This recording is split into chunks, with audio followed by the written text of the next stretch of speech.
Okay, I'm back with Ada Palmer, who is a science fiction author, composer, historian at the University of Chicago. Ada, this time I want to talk to you about Machiavelli. Yes. So he writes The Prince. He dedicates it to Lorenzo de Piero de Medici and gives it to him in 1513. And he says in the final chapter, you're the only person who can bring Italy from its current place of ruin and ravage. Why were things so bad? What is the historical context in which he's writing The Prince? So I'm going to give a two-part answer to that, although, of course, with any granular history, there can be many parts. But the papacy is part of it, and then the city-state structure of Italy is another part of it. And I'll start with the city-state structure. There's a principle in politics that when there's long continuity of a government, and the government has been in power a long time, that government has a lot of legitimacy. People believe in its institutions. People are used to it. Even if you complain about it, it's the government, etc. When you break that, when you overthrow the ruler, when you dissolve the republic, when you put in a new thing, it doesn't have that same staying power. And so it's very common when there's one regime change for there then be 5 regime changes rapid fire over and over. We see this with how many iterations the French Republic goes through. The French Republic and then restored monarchy and then republic and then monarchy. When a long thing cracks, boom, boom, boom, boom, boom, you get chaos. England's Wars of the Roses are similar. There was one stable dynasty for a long time. The moment that a king is overthrown, then you have overthrow for a long time because the thread of continuity was cut. In Machiavelli's lifetime, that thread of continuity is cut for the majority of cities in Italy. And that guarantees, from his perspective, that there's going to be more and more and more and more overthrows in those governments. Because if when Machiavelli was born, there were 6 or 7 city-states in Italy that had had their governments uprooted recently, by the time he's writing The Prince, it's dozens, and in fact, the majority of these places. So it's volatile. Almost no government has staying power. Almost every government is ripe for yet another replacement, yet another replacement, yet another replacement. That's half the answer of why he perceives there to be this urgency and this guarantee that there cannot be stability. The other half is the papacy. And the papacy, of course, is a long and evolving organism, right? The papacy is one of the oldest institutions in the world. Now, it was one of the oldest institutions in the world even then, even though this is 500 years ago. And as we all know, when you have power centralized in an authority, especially an executive, there can be changes in how that executive uses that power. And each one sets norms for the next one. And over the course of Machiavelli's lifetime and just before, a bunch of consecutive popes expanded executive power, and especially the military side, and launched more wars, or did more arbitrary overthrow of governments. Because you have a number of city-states that are directly ruled by the papacy. And in theory, the pope can appoint anybody to be ruler of that city. And here's a pope. He has an illegitimate son. He wants his illegitimate son to be ruler of something, so he overthrows the government of a city and puts in his son. The next pope does it to 3 cities. The next pope does it to 5. And soon we have a precedent that every new pope feels he has the authority to knock down every pawn upon the chessboard if he feels like it. Once that is the norm, even a fairly nice pope still inherits the idea that the pope is going to overthrow and replace governments. And this creates a unique instability within Italy that no other part of Europe is subject to, because there is no predictability to who's going to be pope next. It isn't hereditary. You can't plan for it. The next pope is elected. As is often the case with elections, very frequently the next pope will be elected by a coalition of all the people who hate the current pope. And one of the things that electoral politics does is that it tends to swing, in which those outside of power work hard to get into power with the next regime, which means if we assume that the average length of a papacy is 10 years in this period, every 10 years you suddenly have a completely unpredictable new monarch who's almost guaranteed to be one of the enemies of the old monarch and will therefore rip up and replace all of the things that that monarch tried to do with new things. So Machiavelli, when he's writing the last chapter of The Prince, is looking around and saying, okay, we have a perfect storm of practically every polity in this region has just had the thread of legitimacy cut.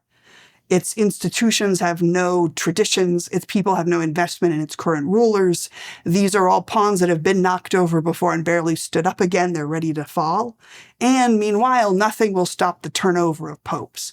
The only thing that could stop the turnover of popes would be one person gaining enough power and ascendancy near this region, who has staying power, who has sons and heredity, that he can do what Cesare Borgia tried to do and have enough power near the papacy to strongly influence the next pope to create a kind of stability that's otherwise impossible. So he wants the Medicis basically to not unify Italy, but stabilize Italy at the very least. Exactly, by having conquered enough of a chunk that the papacy fears them and must negotiate with them, as opposed to the papacy being surrounded by small, weakened powers that will constantly be turned over and turned over and turned over. And the Pope now is a Medici, right? At that moment, yes. So it makes it even more plausible. Let's lay down a little more historical context. So before Machiavelli writes The Prince, he's a sort of bureaucratic diplomat. And he meets through his career a lot of these famous figures. I want to know what he makes, for example, of King Louis of France, of Maximilian of Germany, the Holy Roman Empire. I want to know what he made of Cesare Borgia. Yeah. He spends a lot of The Prince, in fact, trying to veil how much more he cares about Cesare Borgia than everyone else. It's so interesting. He tries to be balanced. He tries to talk about this example and this example and this example and Valentino and this example. and sometimes he just can't, right? And there's that incredible magical moment when he's discussing Valentino's fall. The moment when he has amassed all this power, he's successfully conquered almost everything within Italy. And then suddenly both his father, the Pope, and him fall ill at once. And when Machiavelli describes this, and he's saying everything Cesare Borgia did, he did right. He conquered this kingdom. He would have kept it. The only reason he lost it was fortune. And what Machiavelli should say is, Valentino had planned for every contingency at his father's death, except the possibility that he would also be on death's door. But that's not what Machiavelli says. What Machiavelli says is, he told me that he had planned. The first person breaks in. Our historian cannot veil himself anymore. He cares too much. He told me, first person, that he had prepared for everything at the event of his father's death, except the possibility that he himself would also be incapacitated at the moment. And it's such a magical moment where the veil between the author and the reader breaks for just that moment. And we're like, oh yes, all of these others he observed from a distance. But Machiavelli was in the room next to Valentino, at Valentino's side through this, and had the most incredible, life-changing first-person view of this man, so unique and charismatic and terrifying that when you read accounts of him, they range from, this was the most incredible, charismatic leader I've ever met, to this man was supernaturally charismatic to the degree that he must be literally the Antichrist or an incarnation of the angel of death on earth, because I have no other explanation of how he could be so persuasive and charismatic. And Machiavelli was in the room. And every so often you just feel that he's still in the spell of this incredible figure at whose side he had the scariest job in the world, right? Because Machiavelli's job dealing with Cesare Borgia is, it's very clear that the Borgia plan is to conquer the papal states in the middle of Italy. And Tuscany, Florence's dominion, is this little notch, like a puzzle piece, out of the side of the papal states. And anybody with a map looking at it is like, you gotta conquer that. You just have to conquer this. You can't have a kingdom without it. You have to.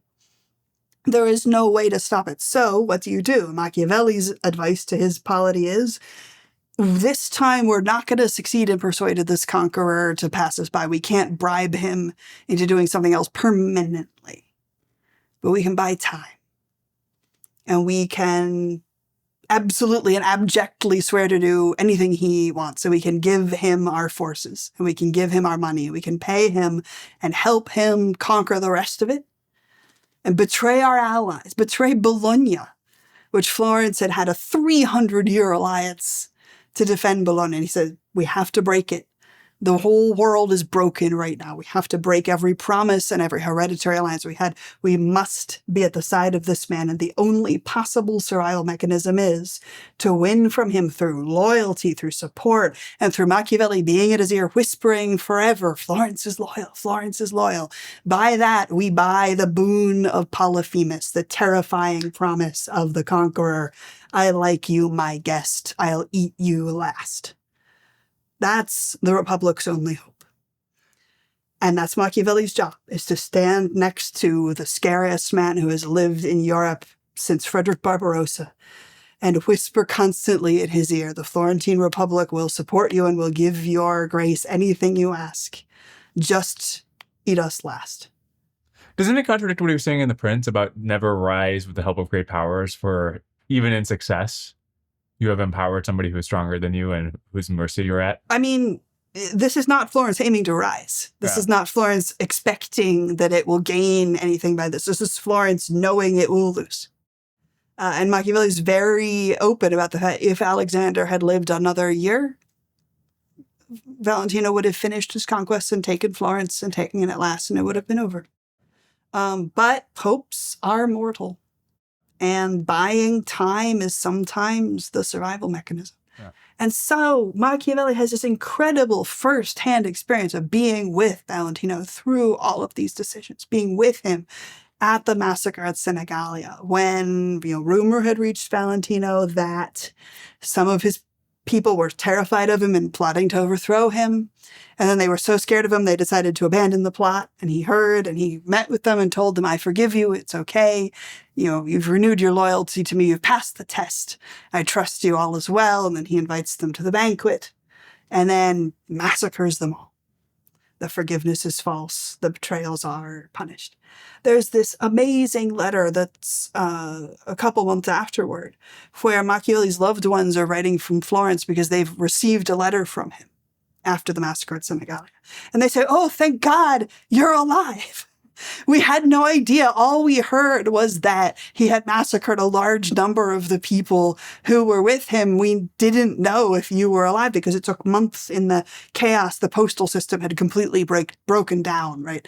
It took months for them to get word that Machiavelli was still alive. They didn't know whether he had been caught up in the conspiracy. He easily could have been on a list of names of people the conspirators intended to recruit and be gone. So his wife and his loved ones back at home, his children, had to wait months to find out whether he too had been slaughtered, and it felt to them like a miracle that he hadn't. But it meant that he watched these incredible deeds of you encounter them, you forgive them, you renew vows of amity, sacred vows taken in the cathedral, and then you slaughter them at dinner, violating the laws of hospitality, right? That Dante would say, if you do that, you've committed such a grave sin that you're not just regular damned. A devil comes up out of hell and takes your soul out of your body and inhabits you. And that you're actually already in hell, even though your body is still alive on earth, because that's how heinous a sin this is.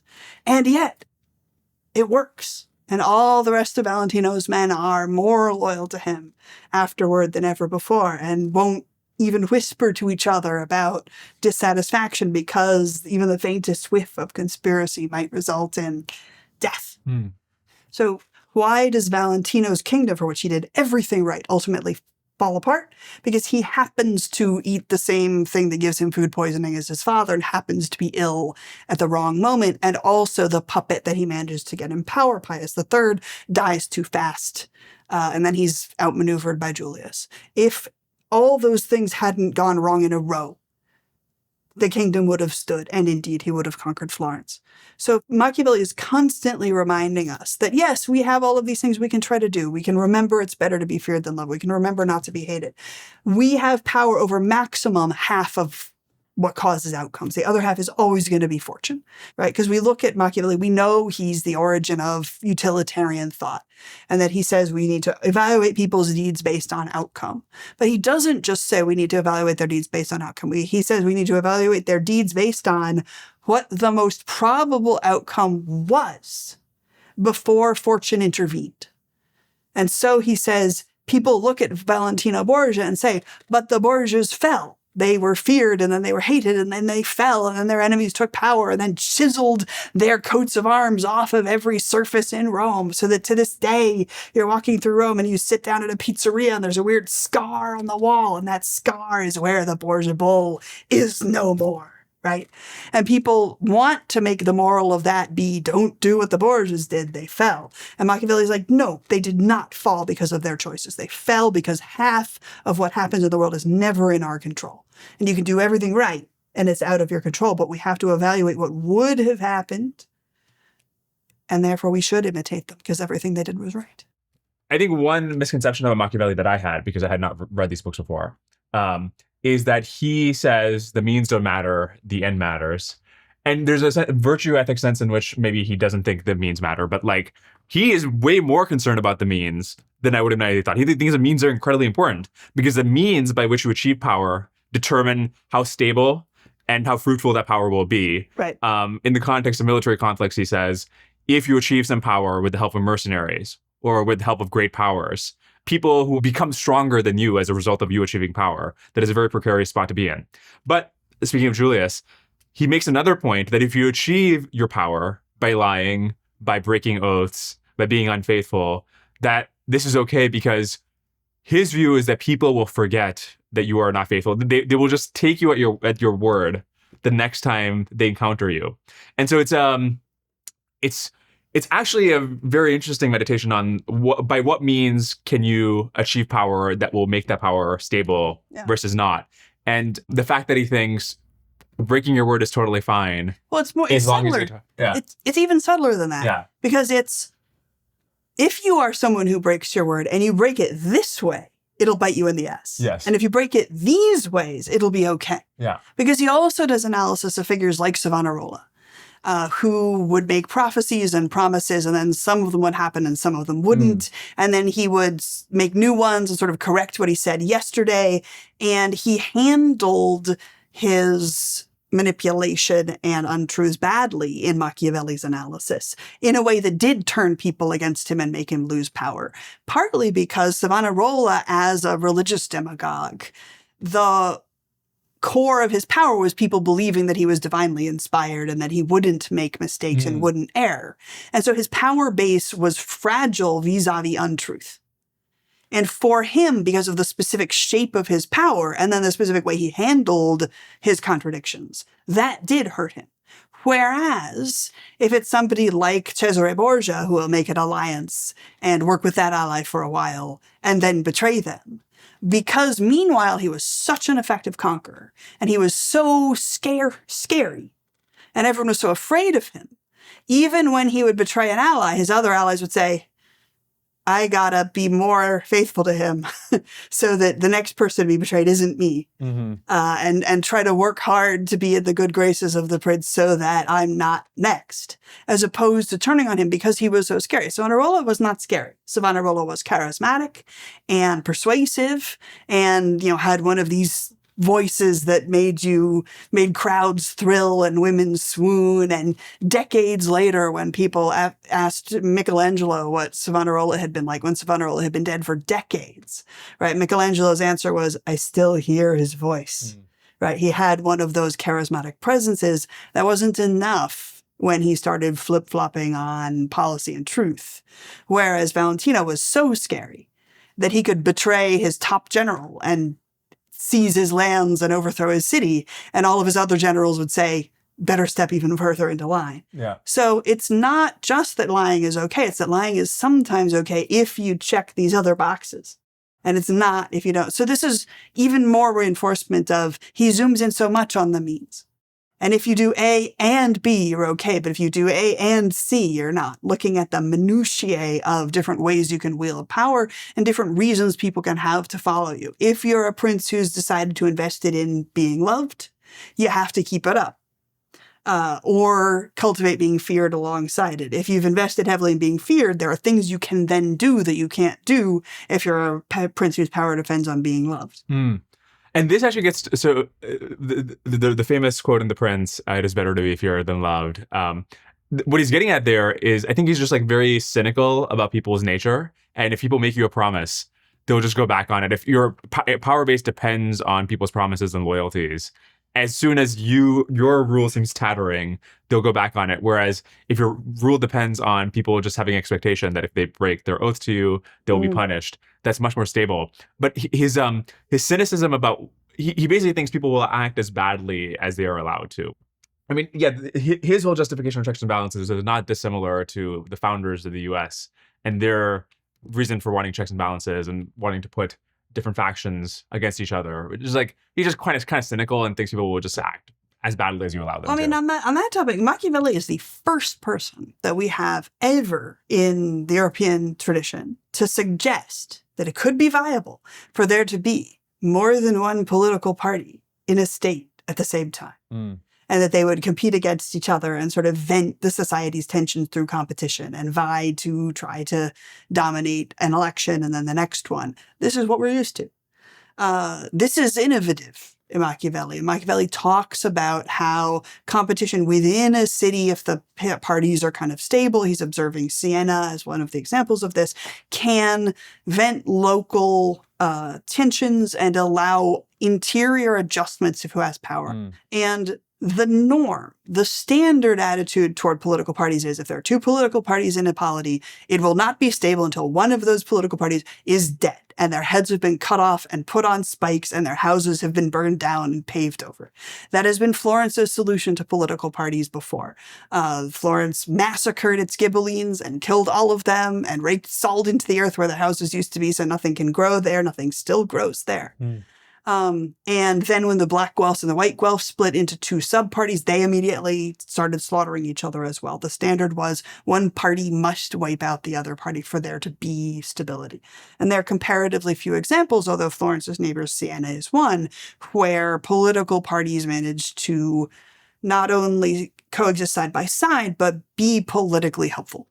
One element of governance or of being a good prince at the time I didn't appreciate, but Machiavelli makes a huge point of, is how formidable and reputable people consider you to be. And so that's relevant both from preventing others from invading you or from extracting concessions from other people. So in his diplomatic career, he is sent out to a bunch of different foreign polities to basically be like, hey, is this a serious person? So Maximilian is trying to extract a bribe from Florence, basically, to not invade Florence on its way down to Italy. And Florence says, go check out if this guy's for real.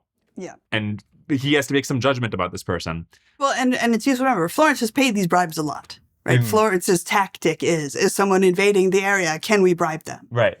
Because paying somebody to not attack you is a much more surefire thing than preparing to actually fight against them. Your family's lands get trampled by soldiers. You suffer economically.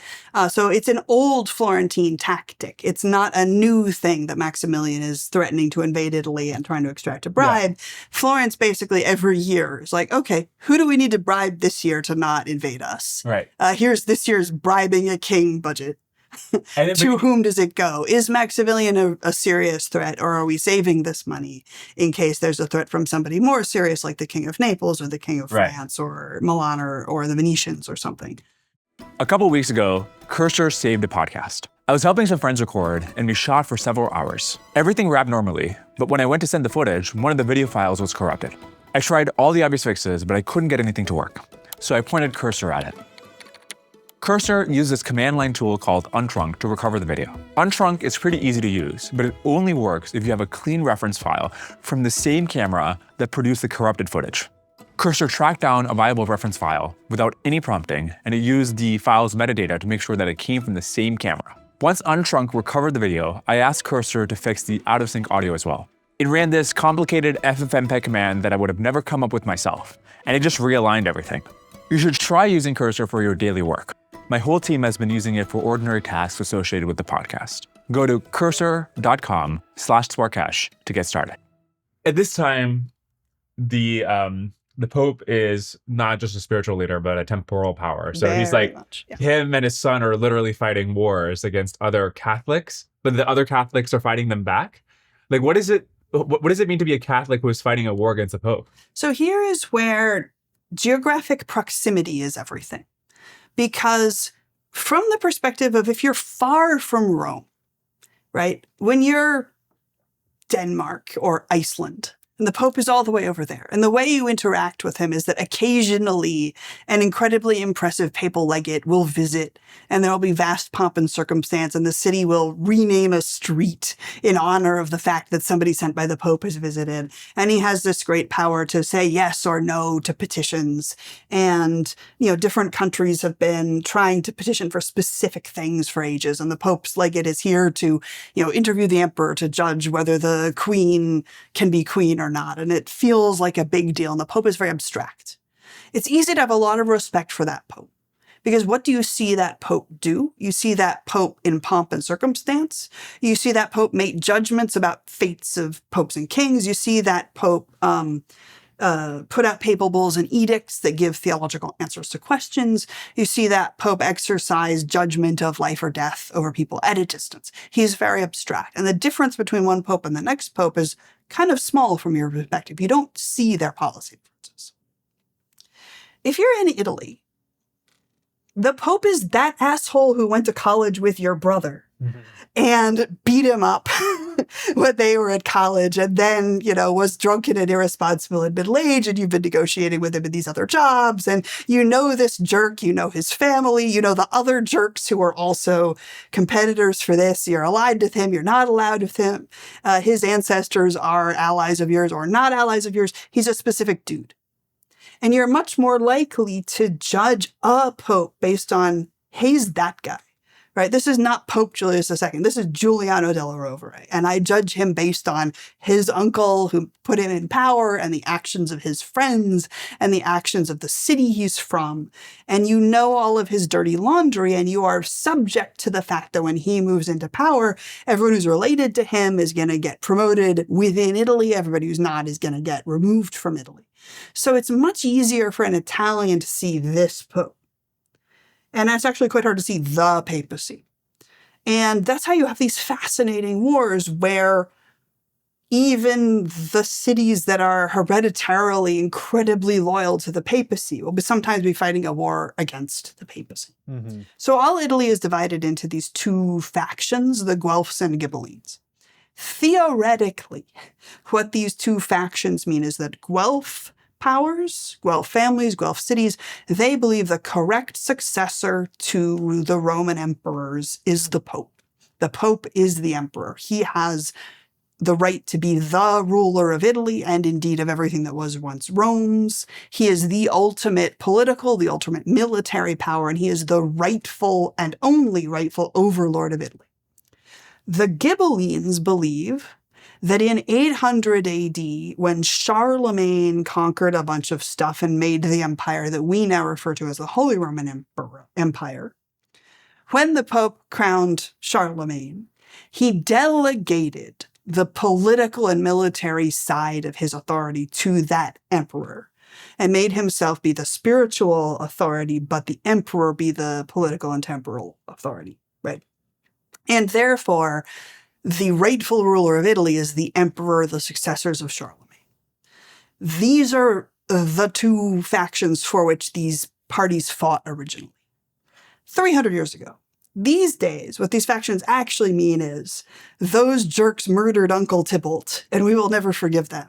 So they are the team that is our enemy, and we are this team, and they are that team, and we hate them. And we want to crush them because they want to crush us. Which means that sometimes a pope will be elected who's from a hereditarily Ghibelline family.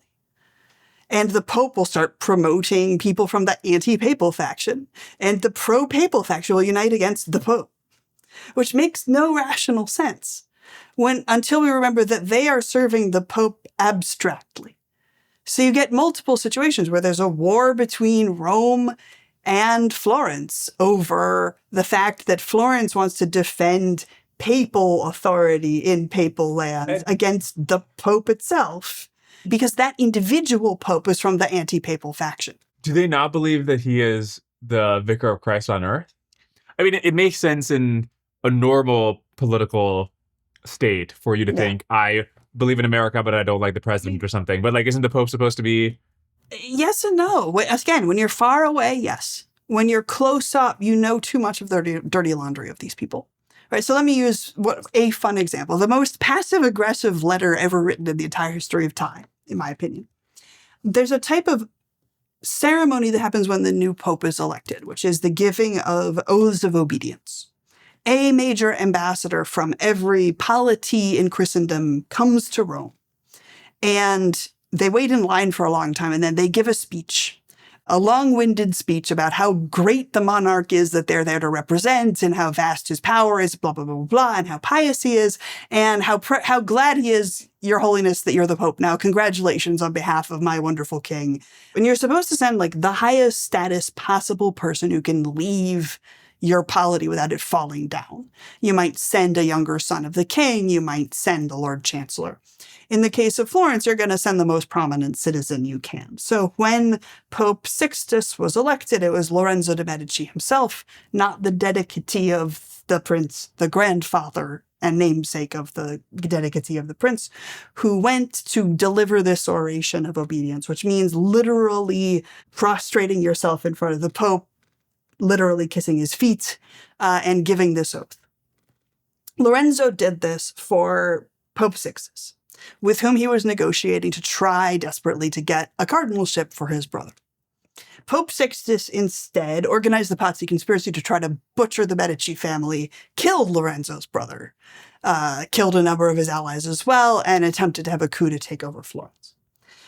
When the next pope was elected, after Sixtus, Pope Innocent, who was, as everyone knew, a puppet of the same faction that Sixtus was from. So we go from this very dangerous pope who had tried to wipe out Lorenzo's family to a puppet of the same faction. Lorenzo sent his son instead of himself to go give this oath, and had his son go to deliver the message, apologize to His Holiness that I could not come myself, but the last time this duty fell upon me, I had a brother upon whom I could leave the burden of the state in my absence. Since now I have no brother, I cannot come in person.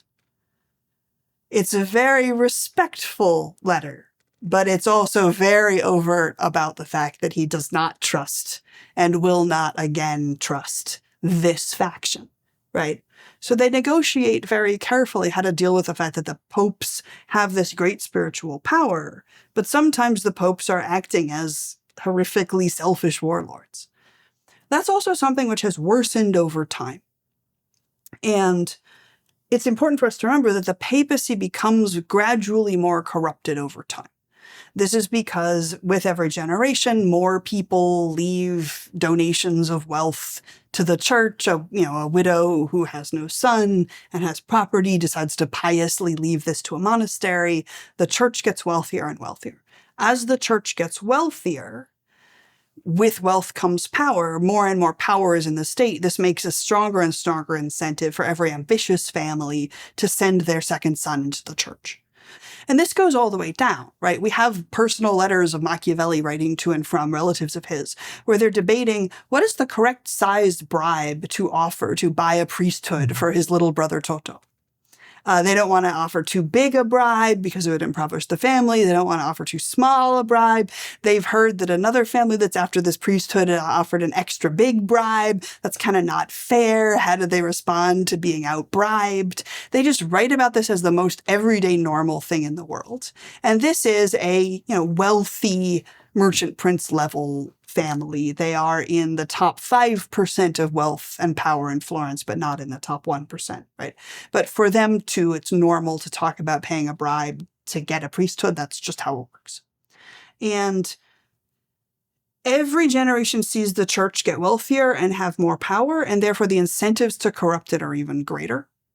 It even becomes a kind of a prisoner's dilemma system, because if you're the duke and you don't manipulate the papacy, if you don't bribe the pope, if you don't work hard to get your brother to be bishop, and your enemies do, you're screwed. So you even see it as defensive. I must manipulate the church. It's the only way my people will be safe. If I don't manipulate the church, my enemies may manipulate the church, and then there's danger. And this happens all the way up on the scale of kings, where popes can make your enemy the most powerful bishop in your kingdom, or can deny you the right to marry because inevitably the person you want to marry is a cousin and you're going to need a special dispensation to marry them. And the pope can prevent that and mess with your marriage alliances. You need the pope very desperately if you're a king. You also need the pope all the way down. And that means bribes and other kinds of incentives make the papacy more corrupt with each generation. So the papacy is worse in everyone's lived experience than it used to be even a few popes ago. And you see every generation for 100 years say, popes are much worse now than popes used to be when I was young. Right? Everybody says that. Dante says that in 1300. Machiavelli's grandparent generation are saying that in 1400. Machiavelli is saying that in 1500. In everybody's lived experience, the popes are getting more secular, more military, and more corrupt over time. It's a gradual accumulation, and it comes to a peak, as such things do, triggering the Reformation, when it becomes so bad that there has to be a massive move against it. And Machiavelli, in an interesting way, anticipates this, because Machiavelli says all institutions are gradually corrupted and need to be reformed and returned to their foundations, or they will collapse under the weight of their corruption. He says he thinks that the papacy has been undergoing this and that Christianity has been undergoing this. And that if not for the fact that St. Francis of Assisi, also to some extent St. Dominic, a couple centuries before his time, reformed the church and brought in a lot more popular support, Christianity would already have cracked under the weight of its own corruption 200 years before. And that it will need such a restoration again, as any institution needs, as city governments need, as republics need, as corruption accumulates over time. One big way in which our world is different from 500 years ago is this, the focus on patronage and that being the basis of political power. It was much more prominent, right? So that is something I think would be interesting to understand. Yeah. Well, it's not that it was just more prominent, but it was the fundamental glue of the society, as opposed to one of several glues of the society. And, patronage, which was also familial and therefore entangled with nepotism, was so fundamental that, for example, when Alessandro Farnese was elected Pope Paul III in the middle of the 1500s, he didn't corruptly make one of his kinsmen commander of the papal armies. He instead appointed a really competent, experienced general instead of his own not very competent, illegitimate son. And there were riots in Rome. Your Holiness, the people demand more nepotism. You must appoint your illegitimate son to command your armies because your illegitimate son will never betray you. And we will know we can trust the papal armies not to turn on Rome if the Pope's son is the commander. And we don't know that about this other commander. He might turn against your Holiness. And there might be a rift between the Pope and the papal armies if he's not somebody that rises and falls with you the way your son does. Therefore, by popular demand, the people want more nepotism because the system depends on it. Right. And that's how you see how the system depends on. There are levels of trust that the patronage system creates because it involves multi-generational entanglement of families where if these families rise, they rise together. If they fall together, which creates levels of trust that can sustain things like this world where the oath of a soldier is to his commander, not to the polity that he serves. And in modernity, we realize another solution to that is the oath of the soldier is not to the commander. The oath of the soldier is to the Constitution or to the country or to the people. But in this period, the oath of the soldier is to the commander, mostly because communications are so slow that the commander has to be able to give speedy field commands. But it means you're creating an army and you're handing it to a man. And if you cannot trust that man, then the people will be terrified that there could be a rift between Rome and its own armies, or between Rome and its treasurer, or between Rome and its other allies. Patronage is the glue that makes things work all the way down. All the way down to the level of if you need a defense attorney, that's done through patronage. The outcomes of trials are really great way to see patronage. So we're all familiar with the fact that law codes in the Middle Ages are really cruel, right? And it's like death for everything, death for theft, death for adultery, death for homosexuality, death for setting fire to the prince's beehive, whatever it is. That's the sentence on the books. And then you look at the actual trial records, and maybe 1 in 100 convictions for that crime actually ends in a capital sentence. And almost all of the other ones end in a fine or a public flogging, but not in the sentence that's on the books. And we say, why and how is that happening? Patronage is the answer. So if it's the Middle Ages or the Renaissance and you're a carpenter and your teenage son gets drunk and he punches somebody in a brawl and breaks the guy's nose in that way that makes him die and accidentally kills a guy in a drunken brawl, and your son is now on trial for murder. You're a carpenter.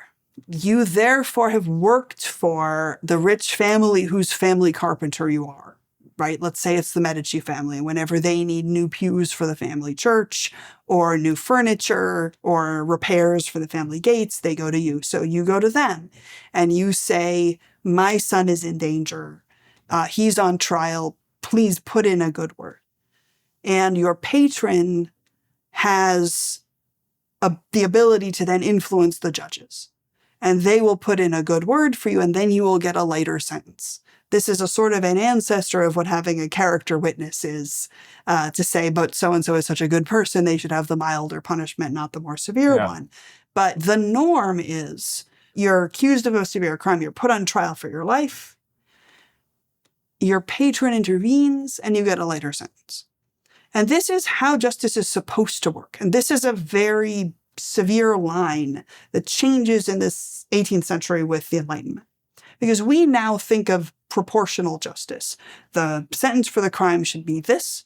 And ideal justice is everyone who is guilty of the crime gets that sentence. That is fair. It doesn't matter who you know. It doesn't matter whether you're rich or poor. The sentence should be the same. This is the ideal of enlightened justice. The ideal of this period's justice, which is much more shaped by Christianity, is the purpose of the trial is the spiritual interior correction of the soul of the sinner. And therefore, the ideal outcome is for them to fear for their life. They're before a terrifying judge who is the earthly representation of God. And they're before him and they know that they're guilty and they deserve to be thrown into the pits of hell. But miraculously, they are given grace and they are pardoned. And the process of being put on trial, fearing for your life, begging to the patron, and then receiving mercy is supposed to sort of be an earthly preview of the process your soul will undergo when you are before divine judgment. And therefore should make you come out the other end a good person. And the goal of the justice system is the spiritual improvement of the sinner and the hope that they will come out the other end better and more likely to go to heaven. Even when people are being sentenced to death, there are religious organizations who sit with them overnight, having a final prayer group, and walk with them to the gallows, holding their hand, and holding a painting of the Virgin Mary in front of their face, so that to the very last moment, the person who's about to be executed is thinking about heaven. And the ideal outcome of the execution is that the soul goes to heaven. So the whole structure of the justice system expects the intervention of a patron, who represents the intervention of a patron saint, persuading the judge, who is God, to give you mercy. So when we see 100 trials end in 99, the person paid a small fine, and 1, the person was executed.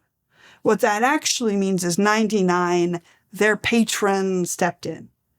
And somebody persuaded somebody who put in a good word, who got the light sentence. And 1, that person had fallen out of the patronage network.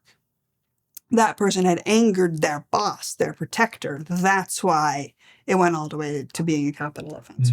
Probably a lot of people listening are familiar with Giordano Bruno, very famous as a martyr for science because he was burnt at the stake by the Inquisition. Fewer people know that that was not his first Inquisition trial. He was investigated a number of times by the Inquisition for doing various radical forms of thought. The earlier trials had the usual outcome for that kind of trial of he had a patron, the rich people that he worked with or for, or the university was hosting him. They put in a good word. He's fine. The Inquisition tells him, be good, and things continue as they are. That time, he had angered the person he worked for. He pissed off his patron. And it's his patron who turns him into the Inquisition and says, this guy is a charlatan. He promised that he could teach me these things that he can't. I don't trust him. He's no good. Throw the book at him. And the reason that trial goes all the way to a capital sentence is that he doesn't have a patron. He's the 99th case that time. And if he had had a patron protecting him, despite how radical his stuff was, he would have been okay. And we see that in the trial of Giovanni Pico della Mirandola, who was candidly substantially more radical than Giordano Bruno. But when Pico is on trial, Lorenzo de' Medici and other powerful people really care about Pico, and they pull it out all the stops. And, Lorenzo talks to his brother-in-law, who's an Orsini. The Orsini have enormous influence in Rome. They get permission for Pico to be let go and sent home to Lorenzo to sort of live under house arrest under Lorenzo's promise that he'll be good from then on. Or Marsilio Ficino, right, who is this radical Platonist who publishes a book on how to project your soul outside of time and summon angels and arguing for the existence of reincarnation. And is very clearly being extremely theologically weird. This is the man who wrote the best letter of recommendation ever written in the history of time when he was recommending a young scholar for a job with the King of Hungary. And he writes in the recommendation letter, this young man is the reincarnation of St. Thomas Aquinas. So you should give him a job. Now that is a letter of recommendation. But you're like, the reincarnation of St. Thomas Aquinas, huh? And the Inquisition comes knocking on Ficino's door and is like, reincarnation? And Ficino's like, oh no, help, talk to Lorenzo. Lorenzo talks to his brother, Cardinal Orsini. Cardinal Orsini shuts it down. And Ficino is told, maybe lay off talking quite so overtly about the reincarnation. And Ficino says, yes, of course, and I will only teach very pious people how to summon angels and protect their souls out of their bodies. I promise I won't teach it to anybody who will use these powers irresponsibly. And the Inquisition is like, okay, and goes home. Because patronage kicked in. And patronage is the glue that makes everything work. Because you can't even stay in a hotel or buy an apple, I'm not kidding, without a patron. Because you arrive at a city, nobody knows you, you're a stranger. What you have is a letter of recommendation from your patron who's friends with some important person there. You present that at the hotel. That's why they let you stay. Okay, I'm here with Rickson, who is an ML researcher at Jane Street. Rickson, I'm sure you saw that there were many viral memes on Twitter about the hiring process at Jane Street. Oh, yeah. And so I wanted to see for myself, what is the hiring process at Jane Street actually like? Yeah, so here's one of our retired puzzle questions. Here we've got an image data set, but half of the images in it have been corrupted. But they've been scrambled in a consistent way. Like if the pixel on the top right got swapped with the pixel in the middle, the same swap happened for all of the images in the second half of the data set. A super naive thing then would just be training classifier on corrupted versus uncorrupted images. Yeah, so you could have a learned model of how the image looks and then optimize for that. How about this? What if just recognizing sharp gradients in color or something? I think this is getting to one pretty practical solution. It's interesting that a problem like this that is so concise to describe can have so many different plausible solutions. So I think we're not actually really looking for the interviewee to get the canonical solution. It's more about discussing all the ML possibilities and seeing if people can predict the failure mode of whatever idea they think is most promising. Yeah, but what is the solution? It turns out a surprisingly effective solution is... For the viewers, you can leave your solutions in the comments. And if this is the kind of puzzle you enjoy, go to janestreet.com/Thwarcash to check out their open ML positions. Okay, so to tie a couple of threads we're talking about together, the prince is painting a picture of just regime is incredibly unstable. You had to worry about foreign powers. You had to worry about rival factions within your own country. You had to worry about mercenaries. You had to worry about lots of different things. And so any given regime is very unstable. And so what had to happen for things to get more stable, basically? And we're talking about a couple of the ways in which people owed their loyalties not to the regime, but to others within the regime, which created instability. So in Discourses on Livy, Machiavelli talks about the Roman Empire.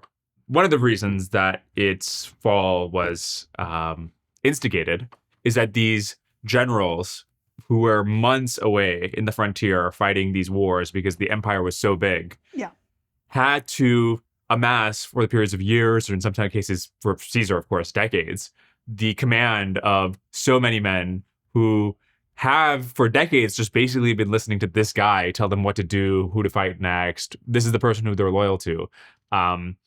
As opposed to, say, if the consuls could be giving dictates every single day, then the loyalty could be to the regime in Rome. And same with patronage. If there's not a system of both deterministic justice that we have in the modern world today. So a lot of the princes dedicated in discourses on Livy on, well, how do you make sure that some family is not pissed off that their son got killed and it wasn't avenged or whatever? Yeah. And if we just have a reliable criminal justice system, that problem goes away. And same with the welfare state and getting rid of the patronage system. Basically, if you don't have to rely on this family, then this intermediates them and the state can have your loyalty. So it's interesting to connect all these threads together of communication time, impartial justice system, impartial welfare state, as being what is required for the regime to have enough legitimacy and then as a result enough stability to have modern nation states. Yeah. One thing that everyone is surprised by is that when when Cesare Borgia, Valentino is much more what he's called in the period. When Cesare Borgia conquers these cities in central Italy, and he goes in and he massacres the ruling family, and he works hard to kill every member of them that he can so that there isn't a potential rival claimant to come displace him. And he implements neutral justice because he and his cronies have no side in that city. They aren't connected with one group of families against another. And when they implement justice, they do so neutrally because they aren't interested in the local backstory of factions. And as a result, to everyone's surprise, he moves into a city, he massacres the rulers, he implements an authoritarian regime, and he's incredibly popular and beloved by the people. And everyone says, why are they liking this man? He is a cruel, murdering tyrant. And the answer is, for the first time in generations, they have had something close to fair justice. Meaning, it used to be that there was one faction in power and there was another faction out of power, which meant in our scenario where a carpenter's son gets drunk and kills someone in a broken brawl, if that carpenter's son is the carpenter of the power that's in power, then there will be no justice and there will be no consequences for this murder, maybe the smallest of fines. And if that carpenter works for the families that are out of power, then throw the book at him, he'll be executed for that death. And there will be no fair justice. The outcome of the sentence will be entirely who's in power and out of power and not the fairness of the case. But when both of those ruling families have been wiped out and an outside power is here and a homicide takes place, the neutral judge hears this neutrally and gives the same answer regardless of whose family's carpenter that is. And the people who have lived in generations of there is justice for some and injustice for others, suddenly having equitable justice are delighted by this. And find that wrongs are finally being punished. The people that they've resented and hated for so long who are in power are finally being punished for the crimes that they commit. And this makes Valentino's conquering and violent regime incredibly popular with the everyday people of these cities who are therefore willing to sign up for his armies and help defend his conquests and keep them in power and man his fortresses. So Machiavelli and others are startled by this. They had expected that if a conqueror moves in, massacres the rulers of a city, everyone in the city will hate and fear that conqueror. But if the conqueror is feared and not hated because he wiped them out, but then was fair toward the people, then it works. So why would it have been so bad if Valentino took over Florence and he had survived and he would have massacred maybe the ruling regime at the time, the Republic. But I don't know what Machiavelli is especially concerned about, but like the cultural treasures of Florence and everything. No. So again, in the discourses, I think the cultural treasures of Florence would potentially have been okay. There's two answers to that. One of them is Machiavelli is very adamant that if you live such that there is somebody who can have you summarily executed, he can walk by you in the street and point at you and say, him, kill him, and it happens, then you are not free. In his vocabulary in the text, if you live in a state of where there is an arbitrary power who can have you put to death, you are a slave. And if instead you live in a system where there must be a trial and there must be a process and this must be examined and public, right? If there is a system, then you have liberty. That system may be unfair. It may be biased. It may be, in Machiavelli's case, the very system that tortured and exiled him. But there was a system, and he considers that difference to be enormously important. So if Valentino conquers Florence, it's not going to be that system anymore. There will be a man who can walk down the street and point at a Florentine citizen and say, kill him, and they will kill him. And will that tyrant be fair? Maybe. Will that tyrant exercise this power well? Perhaps. Will his successor be worse or better than him? We don't know. We can't predict. It's a monarchy. It's vulnerable to good successors and bad successors. But the people of Florence are not free if there exists a man who can say, execute him. That meant a lot to Machiavelli. And it meant a lot to the Florentine people. And it's kind of hard for us to see how few liberties and how little franchise they had and yet how much they cared. Right? Florentines are constantly willing to go into the street and risk their lives flying the banner that says Libertas, across it, liberty, right?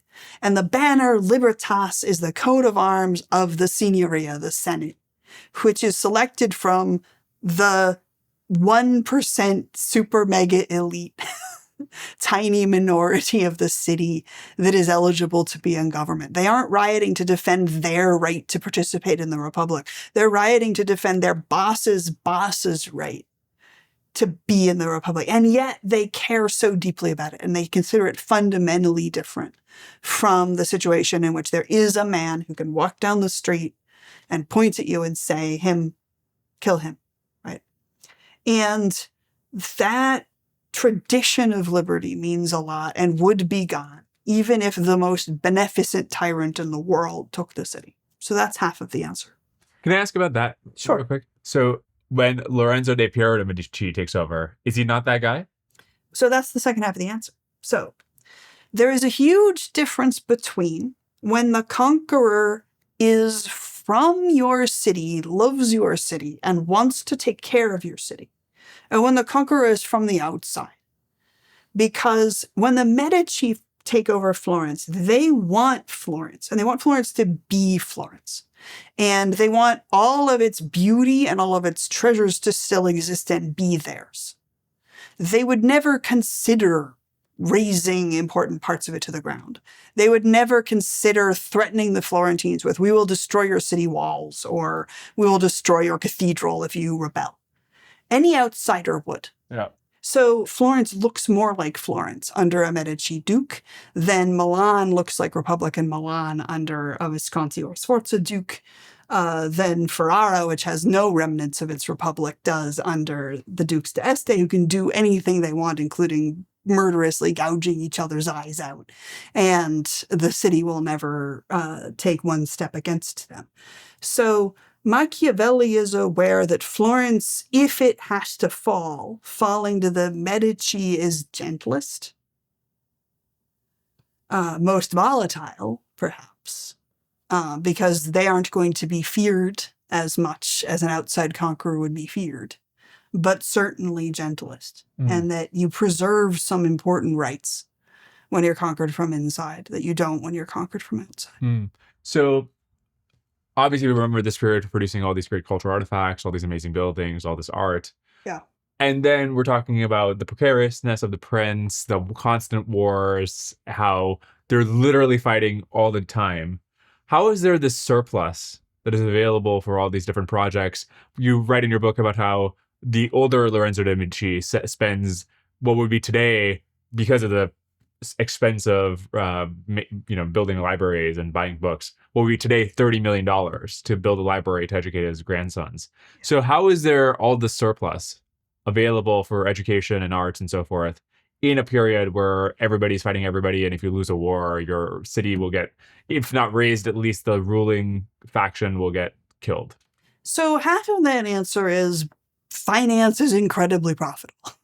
And if you're the banking center, the amount of money that is flowing in is staggering.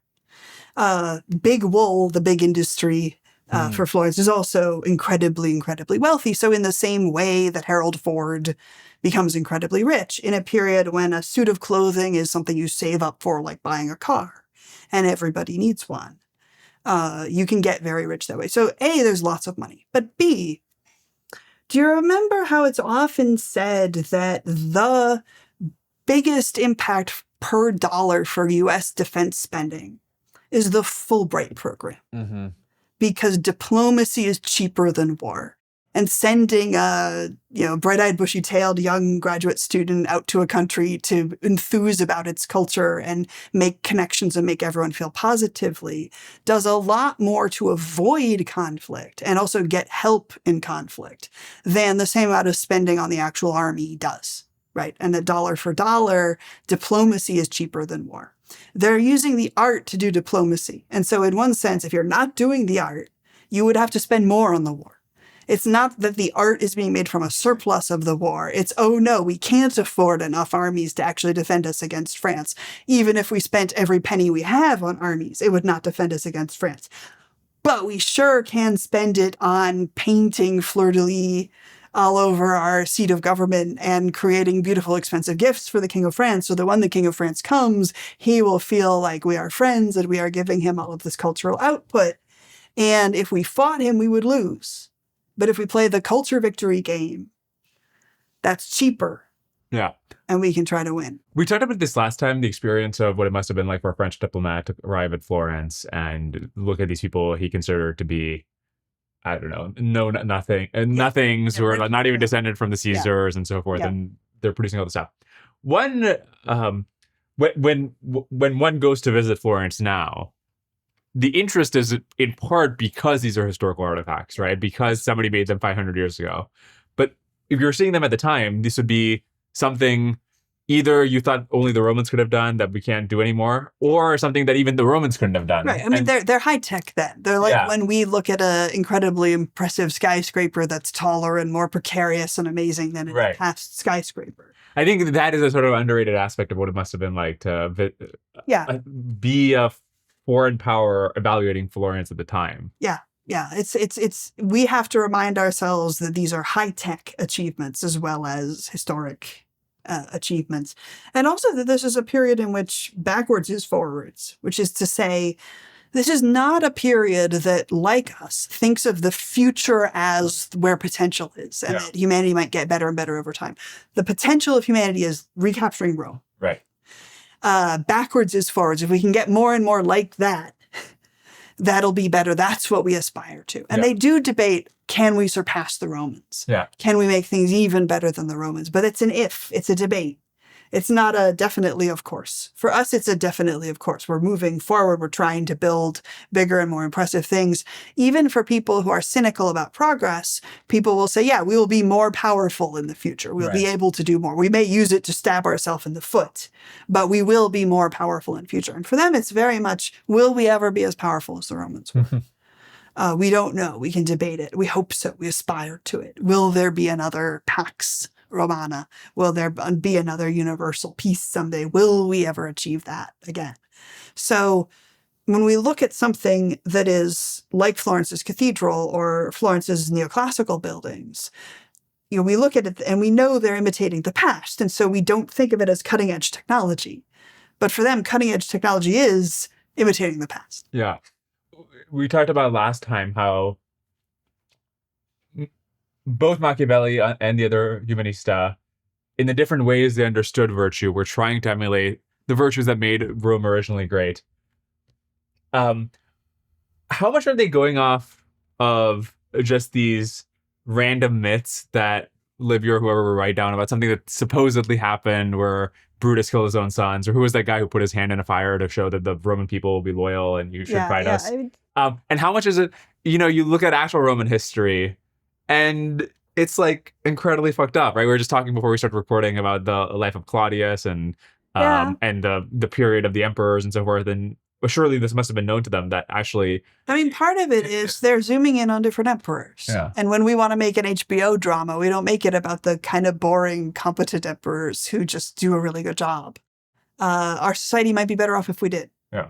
right? But, the dramatic emperors where there's lots of stabbing and lots of orgies make for good television. But everybody curates our history. And often when you're writing the history of your own culture, you pick the heroes, right? And no matter, you look at a middle school history textbook, it's going to celebrate the heroes of that country. And if it's trying hard to be unbiased, it will also acknowledge the faults, but the heroes are going to be in there. When they are trying to create a handbook of what was, what stands out for them is what's different from their present. Their present has plenty of tyrants. Their present has plenty of orgies. Their present has plenty of massacres. The present does not have 70 years of peace. So that's what stands out as different. Right. And I think for us, some of the orgies and massacres stand out more because we don't have as many orgies and massacres now, or at least not publicly that we know about. And when we do expose that our leaders have been involved in scandalous orgies, we get very upset about it.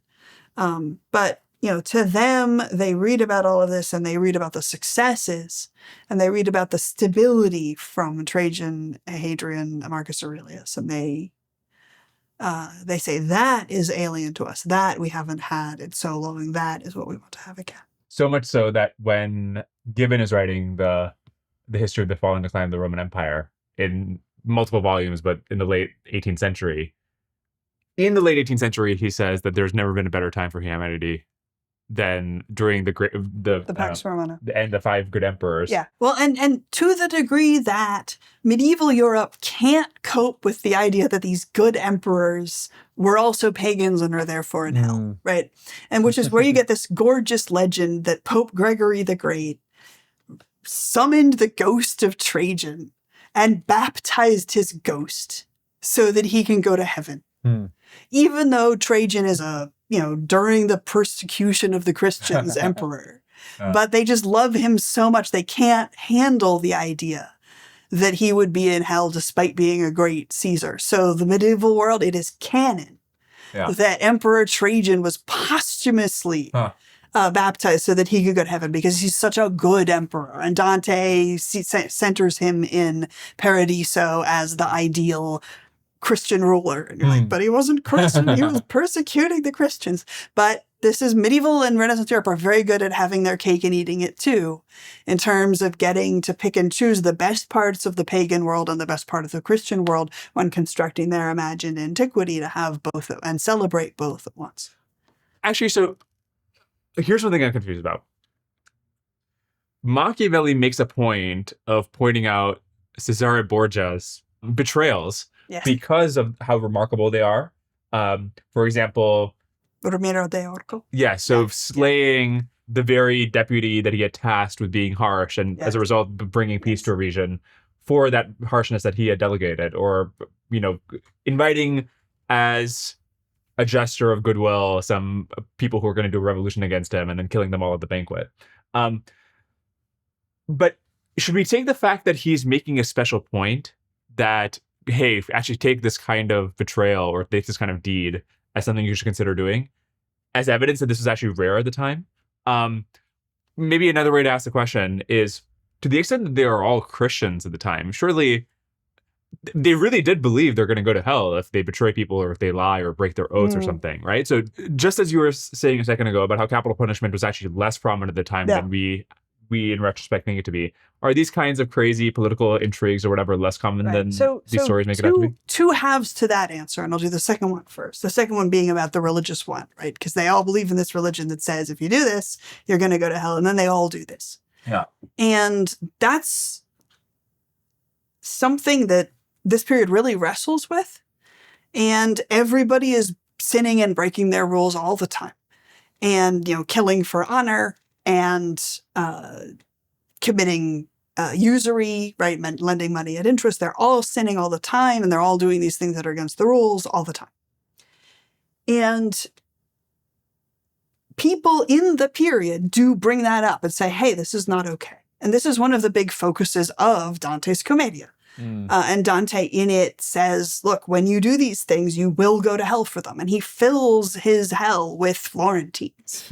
Right. And there's that wonderful line where he meets yet another group of Florentines and he says, congratulations, Florence, a city famous in hell. because he considers his Florentine peers to be particularly hypocritical. And as he goes through, we see Florentines, especially in the sections for usury and for sodomy, but also, heretics and unbelievers, and all through he's encountering his countrymen, including people he himself loves and respects. Because Dante is making this painful point of, guys, it says that if we do this, we go to hell. I'm going to make a book where that's literally true. And one of the chapters of Inferno that hits extra hard in his period and in ours is Canto 3, where he's encountering the lustful, and we see Paolo and Francesca. Paolo and Francesca, this is a story that was incredibly popular love story at the time. There was a young, beautiful noblewoman who had a, older, horrible husband. And while he was away, there was also this wonderful, handsome young nobleman who visited him and her. And they read the romantic stories about King Arthur and Guinevere and Lancelot. And one thing led to another, and they committed adultery together. And then her husband came home and found them and murdered them both. And everyone loves this story. It is the ubiquitous love story. It's their cultural equivalent to Romeo and Juliet. Right? And it's a touchstone story. People sing songs about it. Everyone knows this exciting love tragedy. And he puts them in hell because they were guilty of adultery. And it's really shocking to everyone who has celebrated this love story. And then no, if this is true, and this is our religion, that this is where they would be. And Dante is very stern and very strict and very unusual, and starts a lot of discussion of this question of, we're breaking these rules all the time. Should we take this more seriously than we have? And he says, repent or you will all go to hell, my fellow citizens. So they're worried about that. But another part of it is, Christianity as practiced then has a much, much less focus on purity than the Christianity that especially America is used to, and also the Protestant-dominated parts of Europe. And there's a big change in Christianity that comes in the course of the Reformation, primarily from Calvinism, and then Puritanism, which has a greater focus on trying to live an unspotted and pure life. And the idea of, we're going to create a community of people who are all going to stick to the rules and live by them. And if you are a sinner and have broken these rules, you should be expelled from this community. You are impure, you are stained. That is not the way Christianity thinks in this period. The assumption is everybody sins all the time. There is no such thing as purity. Everybody sins every 5 minutes. Everybody is envious. Everybody is lustful. Everybody is slothful. Everybody will make these mistakes, and then you repent of them, and you feel sorry, and you do penance, and you make spiritual progress, and you are forgiven, and then you sin again. Everybody sins. St. Francis of Assisi sins. He was a big focus on himself as a sinner, and was constantly self-flagellating, despite being in many ways the most virtuous man in all of Europe, but stressing his own sin. So one saint who's super popular in the Renaissance, who is not very popular today, is Saint Julian the Hospitaller, patron saint of murderers. And he is the patron saint of murderers, because his legend is sort of an Oedipus-like legend that when he was born, he was cursed by a witch, that when he grew up, he would slay his parents. And he runs far away hoping that he will never encounter his parents and so not meet them, but eventually feels homesick and comes home and is tricked by the devil into slaughtering his parents, and he slaughters his parents, and then he spends the rest of his life trying to make up for it and going on pilgrimage, and then dedicating his life to running pilgrim hostels to help others be pilgrims. And he is the patron saint for people who have committed murder and feel really sorry and need to live with it and repent of it. And that's not the attitude we have toward murderers right now, right? Our cultural attitude toward murderers is that person is a murderer. They should be shunned. They should be locked in a box without the key, or they should be executed. They should be removed from the society. There is no turning back from homicide. But the Renaissance's idea is sometimes you got to commit homicide. And then what's important is that you feel sorry. And you need to have a patron saint whose job it is to be a spiritual mentor for you. He who too committed homicide, he committed a worse homicide than you did because he killed his parents. And if he went on a spiritual journey to recover from being a murderer, so can you. And there are dozens and dozens and dozens of icons of St. Julian all over Renaissance Florence, everywhere you go in and you see one, you're like, that was commissioned by somebody who committed a homicide and is trying to live with it. This is a society that really thinks about sin as something you do, and then you pay for it afterward. And people like Dante and Savonarola come to people and say, no, this is not okay. You are perverting these things. No, you cannot put your family's coat of arms all over the inside of a church, turning the church into an advertisement for your banking business when it should be a place of God. That's inappropriate, and no, God will not forgive you for it. And the society says, yeah, well, but God forgives maybe anything if we repent a lot, right? And so it's a complicated, sophisticated hypocrisy that builds up a lot of apparatus to let the society's actions be at odds with its religious precepts to that degree. We're going to need dozens and eventually hundreds of gigawatts of new AI data centers. The only way to achieve this at scale is to turn the data center build-out into an industrial process. Basically, manufacturing modular components that you can literally slide into position wherever there's power. Crusoe is furthest along at making this happen. Crusoe has a 350,000 square foot factory in Colorado where they assemble their Spark units. These modular AI data centers with everything already pre-built. High density racks, power, cooling, fire suppression, you name it. Crusoe actually manufactures a lot of these components in-house. This allows them to sidestep long lead times on components like switchgear and power distribution centers. All of this, of course, would be moot if Crusoe still had to wait years to connect each module to the grid. But they don't. Crusoe has a ton of experience connecting their data centers to alternative energy sources. For example, Crusoe has a site in Nevada, powered by redwood materials, that runs completely on solar and used EV batteries. They're actually in the process of expanding it, adding in a couple dozen more Spark units from their Colorado facility. So, if you want AI capacity that's not fully dependent on grid availability or strained supply chains, you should reach out to Crusoe. Go to crusoe.ai/Torcash to learn more. Okay, I couldn't get enough of Ada or of Machiavelli, and so there are a few more questions I wanted to ask you. Thanks for hopping on again. Oh, my treat. We didn't talk last time, I think, about the fact that Machiavelli was exiled, and he's writing these books in exile. Maybe you can give a bit of context around how we were talking about his diplomatic career, how he ends up in exile, and what his plan is once he's there. Yeah, and I mean, here we have to start with everybody who's anybody in the intellectual tradition lives in exile for a while, right? Dante does, Voltaire does, Rousseau does, Thomas Hobbes does, Machiavelli does.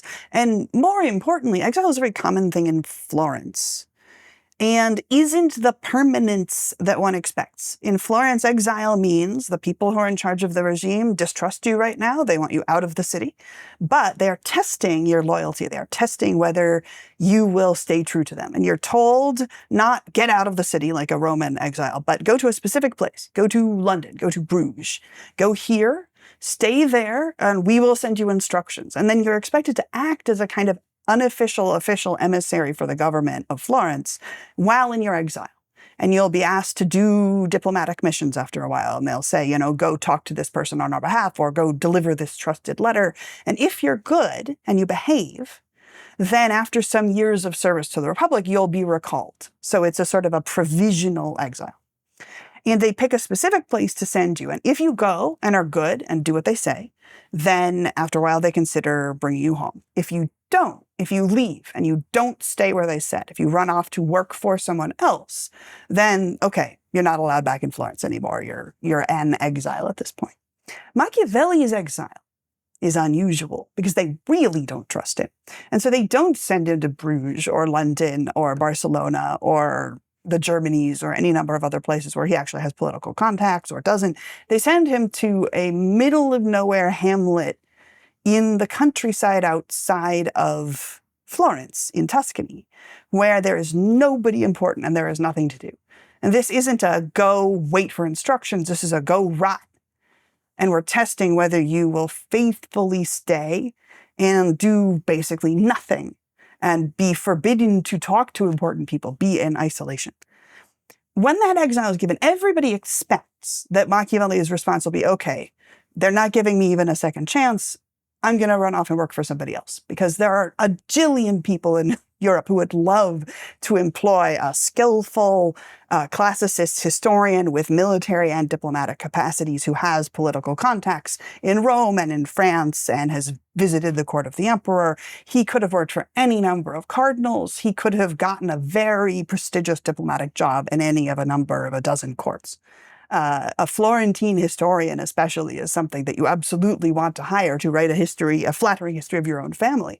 And for even a century before this, kings as far away as England had been trying to hire Florentine historians to come write about them. So he could easily do this, and this is what is expected, and he doesn't.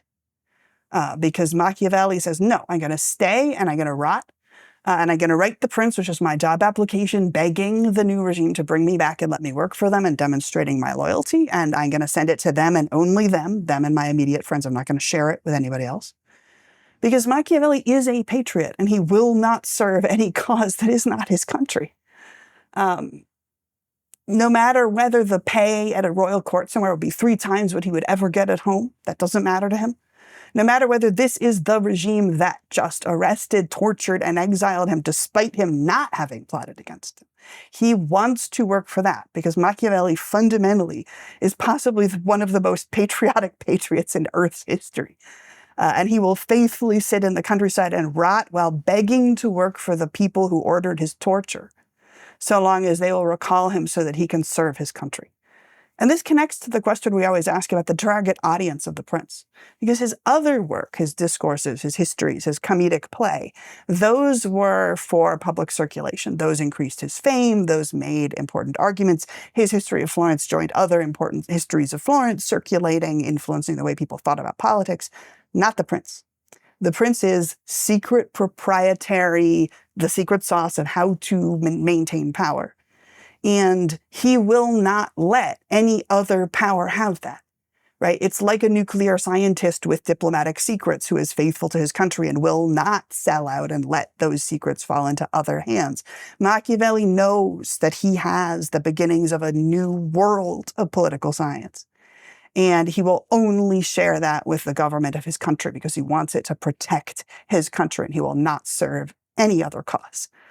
This is why it's so weirdly ironic to me that the reputation, the word Machiavellian, right, means self-serving.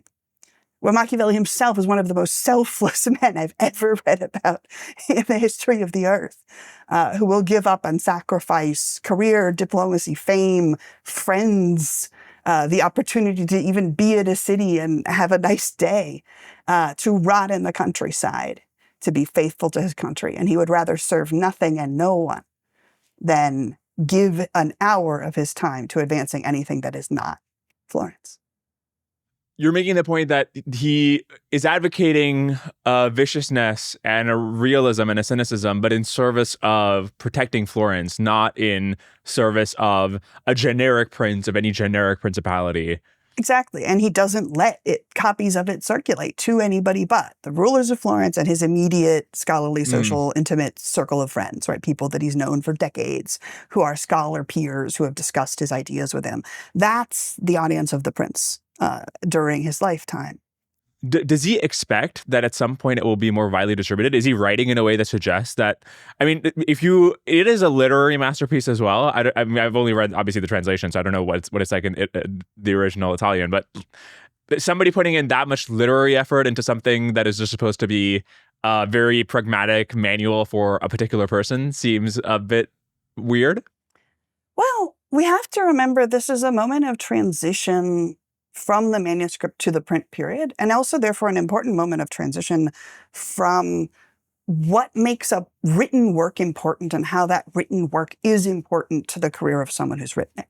So it's a normal thing in Machiavelli's youth for a major important scholar like, say, Pontano, one of the greatest scholars of the previous generation, to be hired to write a handbook of princes that will exist in just one copy or 3 or 4 copies that are written for a specific prince.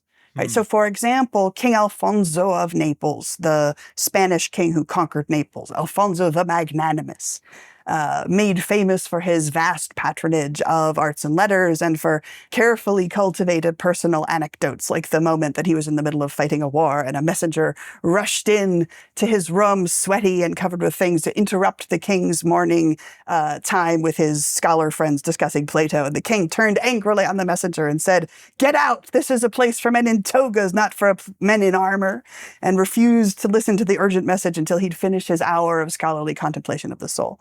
As a result of which he lost that battle, but actually won the war. And his reputation cultivated by anecdotes like that make him beloved, right? He will pay a salary 5 times what the Republic of Florence will pay to hire somebody like Machiavelli. And what does he hire them to do? He has a lot of children, princes and princesses, and he commissions a scholar to write a unique, bespoke handbook of how to rule and use power for each of his children. And these exist in manuscript only in 1 copy or 3 copies, and the addressee is the Duchess of Ferrara, who is a daughter of King Alfonso. And that book is never intended to circulate. It's intended to be private guidance for her and for her to perhaps pass on to her sons and daughters. But meanwhile, the author's fame is magnified by being told the special bespoke handbook of princes cultivated secretly for this important princess was written by so-and-so. That's so cool. And letters circulate and let you know that it's happening. So in the same way that a scientist might become famous because we know he's developing cool proprietary technology that only his government has, but we know that it's happening, we have to think of these books as proprietary technology. Huh. And in that sense that it's not an unusual thing to write a book with an audience of 1 or an audience of 1 and her immediate circle. And this is also one of the moments where Handbook of Prince also means for women, right? So the title of that book for the princess who becomes Duchess of Ferrara addresses her as a prince and is a handbook of princes, because prince is a gender neutral word at this point. It's, lexically masculine in terms of masculine and ending and feminine endings on the word the same way a table is feminine. But prince is used for men and women. And even Queen Elizabeth is Prince Elizabeth at this period of her life. That is so fascinating. Because we have trouble wrapping our heads around the idea of writing a book for an audience of 1. It's just not what a book is to us. Well, the funny thing is, I think we're we are entering a new era. Well, that might be once again possible. It already is somewhat true, where I think at least half of the words I read on a given day are generated specifically for me and nobody else because of AI. And obviously AI is not capable of writing something which I think would be a literary masterpiece that everybody would want to read if they had access to it just yet. But eventually it will be. And so it's interesting to consider that as this technology progresses, it would bring us back to this era of bespoke scholars dedicated to a particular prince. It's sort of important to remember that never went away. I mean, so two halves of that. One, for ages, it's been true that half of the words we read every day are bespoke only for us because they're email. Yeah. Right? They're letters. They're the correspondence back and forth, which has the audience of 1, the addressee. And that's the majority of what all of us read and write in our lives. It's also always been the case that in the halls of power, there are book-long things with an audience of 1 or an audience of 5, right? There are historians and other scholars and scientists whose job is to provide that 100-page report on here is the history of Syria to be given to a committee of Congress where these 9 senators or these 9 Congress people need the background on what's happening so that they can understand a current events thing, right? And there are historian friends of mine who work for the Department of Defense Intelligence who produce these book-length research projects with an audience of 5 or an audience of 8 or an audience of a couple dozen, because it is the bespoke proprietary knowledge needed by government in that moment. And sometimes it's technological knowledge, but just as often it's going to be historical knowledge of here are the important rivers where military things are likely to happen, says historian who knows the history of this stuff. Yeah. That actually brings up the question of how many such tracks through history, which are of the quality of the prince, are as original at their time as the princes and as wonderfully crafted and so on, that have been lost to history. And maybe one way to answer this question or think about it is to talk about how the prince itself went into mass publishing. So at some point in 1532, the Medici Pope allows for its publishing. And then 27 years later, then it is censored by that same papacy. Yeah. And so how does this book that Machiavelli himself did not want out in wide circulation end up in wide circulation and then stop ending up in wide circulation and then end up in wide circulation again? Yeah. And it goes in and out like a lot of important works. So I'll give the zoomed out and then the zoomed in answer to that question. It is often the case that a work which contains radically unusual ideas will drift along being not particularly zoomed in on by society and not widely read until it hits a moment that the new questions being asked in that century or that decade are answered by something in that text. And then suddenly everyone will start reading it. A different example of this, probably well known to the audience because everyone here is a cool, smart, learned person. Lucretius's On the Nature of Things, De Rerum Natura, which is our best capsule of ancient atomism and the atoms and vacuum theory of matter, right? Which is written in around the BC-AD turn and drifts along being not very important for ages until the 1600s when we're getting the first ideas of germ theory of disease, very interested in new science, and suddenly it gets 30 print editions and then is all over the place and influences science and is even more influential than in the 19th century when we're interested in atoms and cells, right? And so a book can exist for literally 2,000 years or close to, and then boop, suddenly answer the questions of that decade. Right. So in that sense, the prince will drift along and be not very important for a while. And, why is it first published? It's first published when Machiavelli's still surviving relatives want fame for the family and fame for their beloved, now dead kinsman. Here is a work of his that hasn't been published yet. They ask for permission because this can spread his fame. It's also dedicated to members of the Medici family. So the Medici are like, yeah, we get fame for publishing this thing too. They don't think as seriously about the power of its contents as its author did. And so it's one more book that can spread the fame both of the Machiavelli family and of the Medici family. And it is around and people are like, oh, that's actually full of fairly scandalous ideas, which is how it then ends up on the index as book censorship kicks up as a result of the printing press. And, mini thesis, every time there's a new information technology, there's a subsequent wave of censorship to try to censor the new technology, and a bajillion books get banned all at once.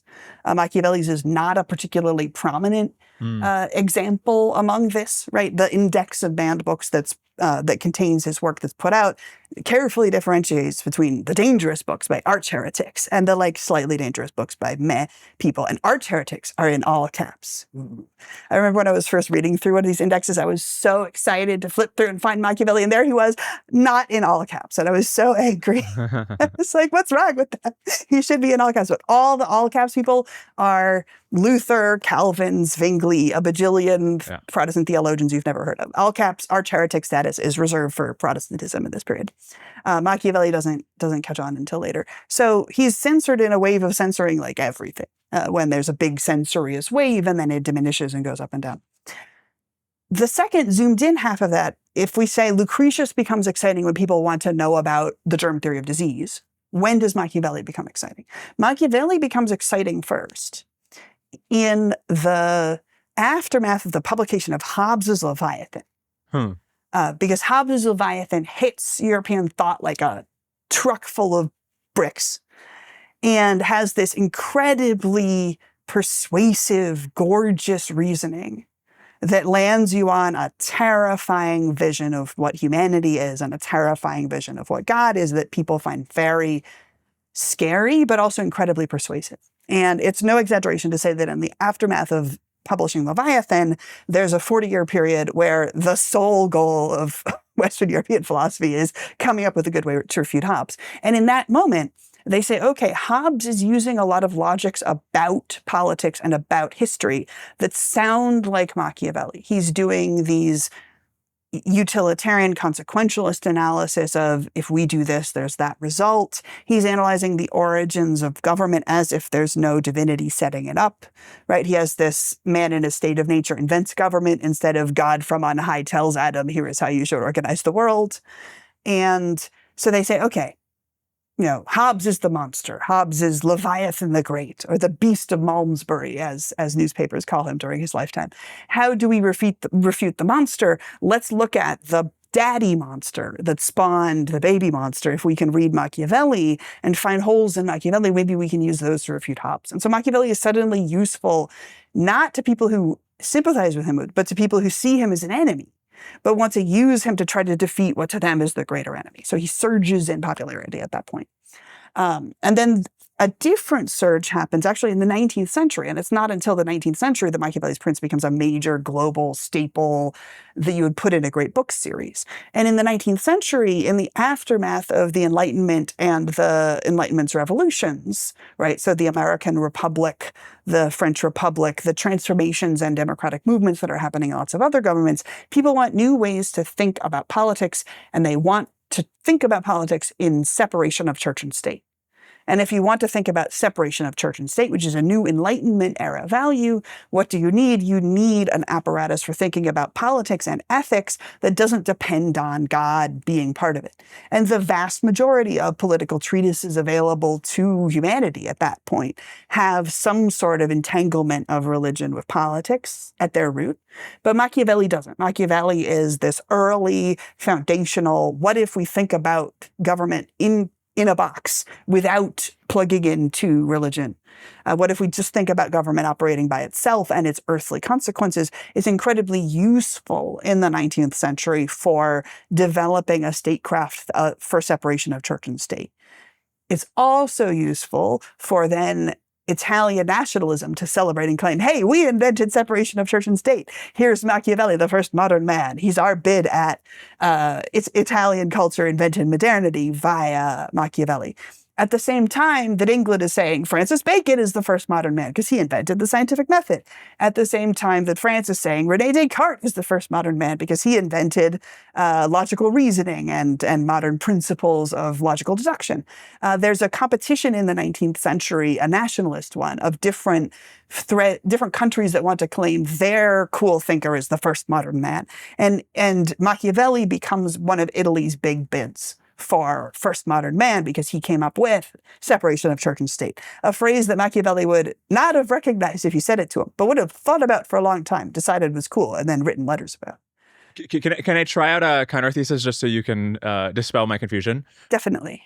One reason why Machiavelli might have gained a special significance in the 19th century is that now that you have these republics in the world, there's a question of how you make sure that they are maintained. And that is really the question that at least the first third of the discourse is obsessed with. Yeah. But one of the ways which says that you do this is by having a religion that people take into very strong consideration. I think he says at some point early in the discourse is that the more significant than Romulus in the founding of Rome was Numa, or whoever it was that gave the Roman gods and the Roman religion some legitimacy. And then it is this legitimacy and the fear of offending virtues or whatever, because you believe in some god that will punish you, that motivates people to act in a way that defends a republic. He gives the example of Scipio after the battle in which Hannibal absolutely destroys the Roman armies, and the people are about to flee Rome as a result because they think the Hannibal's coming. And Scipio himself with his sword goes down and says, "Swear to our gods that you will stay and defend our homeland." And just having them give the oath in that moment is enough to convince them, well, I bet Hannibal can't be worse than the gods, so I have to stay here and defend our republic. Yeah. It seems like he thinks the religion is super important to the legitimacy of the state. Agreed. And he's thinking about it in a way parallel to the way late 18th century and 19th century figures are also thinking about it, because we have to separate institution of religion from psychological effect of religion on the populace. The useful exemplar here is Thomas Paine, right? We all know Thomas Paine's Common Sense. Thomas Paine, who does a lot of thinking about the foundation of the institutions of the U.S. And Thomas Paine is a deist and a radical, and he has lots of treatises about how the most destructive force in the world is institutional religion. And whether it's Catholicism or the Church of England, these institutions are giant, centuries old or millennia old conspiracies to control your mind and steal your money and are incredibly pernicious to everything. However, he says, religion is vital to citizenship because it is what makes people be good and is what makes people fear laws and want to obey the laws. So, says Thomas Paine, every country must have religion and religious education must be mandatory in schools, but it doesn't matter which religion. Thomas Paine advocated mandatory religion in total indifference to what religion it is, with the idea that fearing God and posthumous punishment is necessary to make a citizen in a practical sense willing to obey law. Notice how that is Paine thinking in a utilitarian way about the psychological effects of religion being there, which is very different from the older the state and a state religion are entangled with each other, and the state promotes this state religion because it believes it to be true. And we're going to have a, Christian nationalist or Catholic nationalist or Roman paganism nationalist, right? Religion that advances acts against others. So Machiavelli is absolutely thinking about the psychological effects of a religion on the people. And he has that wonderful analysis in the discourse of the utility of Roman religion. He talks in one really striking and memorable passage about how because Roman religion says that your ghost depends on being remembered, right? This is out of the Homeric tradition. Your ghost only retains its identity to the degree you are still remembered on earth. If on earth your name is forgotten, your ghost forgets its name. This is not your ghost is okay forever like in Christianity. It is your ghost depends on being honored by your descendants on earth. When you are forgotten, your soul becomes an empty, mindless, wandering shade. Therefore, you have an incredibly strong incentive to be remembered by doing great deeds, especially sacrificing yourself for your country, because then your name will be honored for as long as your country lasts. And Machiavelli says this is one of the big motivators that makes people sacrifice themselves for the state in ancient Rome, because then they're guaranteeing their good afterlife. While Christianity, he points out, says all that matters for a good afterlife is being pious and then ideally like dying, being martyred. You have no incentive to sacrifice yourself for your state. The safety of your afterlife is guaranteed by your interiority. This is going to encourage a citizen to sit in a box and be a monk, not to sign up for the military and defend his country. So, says Machiavelli, Roman religion was much better for patriotism and political stability than Christianity. But, he says at the end of the chapter, Christianity has the advantage of being true, period, end of chapter. And you say, hello, Machiavelli, we know that you had the mandatory subscript there. But so think about Thomas Paine and Machiavelli in parallel there. They're thinking about the utility of religion for forming a citizen, but they're not thinking about, this religion is true. We are doing God's work. We need to craft our state to match the values of our religion, which is what a theocrat would argue. So you have is separation of church and state with the expectation that religiosity will be there. It will affect the people. It will affect the citizenry and their behavior. You need to think about it. You need to decide whether to cultivate it, but you need to think about it in the same neutral way you think about cultivating literacy skills or math skills in your citizenry. What skills do we want our citizenry to have for them to be well-informed citizens? What do we need? We need religion, and we need good newspapers so that people are up on the news and can vote prudently. You are evaluating those things side by side from a utilitarian standpoint. Instead of this religion is true, it is the obligation of our government to advance it, and our government expects to receive divine blessings if we advance the correct religion and divine curses if we don't. Right. Radically different way of thinking about religion while still recognizing it as a powerful factor affecting the psychology of the populace. That makes sense. So last episode, we were talking about the psychological impact on scholarship of having books be so expensive and having then to meditate on the same copies that are available in one library. And maybe Machiavelli is maybe the strongest example of this, where maybe through his life, we're seeing the impact of the printing press diffusing and making printing cheaper. But early on in his life, it's still not been that long since Gutenberg came up with the first printing press. Yeah. And as a result, he has, correct this story for me, but his dad has to do like months of drudge work indexing Livy in order to get a copy of Livy. Yeah, and Machiavelli himself, in order to get books when, in the infancy of printing, books are scarce and few. So for example, one of my favorite manuscripts ever that I've worked with is a copy of Lucretius that in Machiavelli's hand. He copied out the entire poem. This is in the Vatican Library. But what's really neat is he copied the text from a printed copy. But as he copied it, integrated into it corrections and improvements of errors in that one, taken from a manuscript copy, so that what he produced was better than either the printed version or the manuscript version. And then he made his marginal comments as he went. But notice this is somebody who, even though print copies of this book exist, is so much in the manuscript world that he's happy to spend months probably copying out and making his own custom improved version of this text that he can then work from. Yeah. Even though inevitably new print copies will come out in a few years that may have the very corrections that he's working with, but he isn't going to wait for that, and he's not sure. So he makes his version. And so he's from this moment when print and manuscript are parallel technologies that we're using at the same time. Yeah. And the very people who are buying the first printed books are also producing manuscripts imitating those printed books and influenced by those printed books. I want to think about the impact that having this copy of Livy, which presumably is one of the very few books that young Machiavelli had access to, influences his intellectual development. And basically, we have this mode of scholarship at the time where, why does he spend like 2 decades writing discourses on Livy? Well, presumably, unlike us, where we can go through an audiobook a week or something, or have our Kindle at night that we're reading and so forth. He's just like reading this book again and again and again, and is trying to connect it to the events he's seeing in his own life.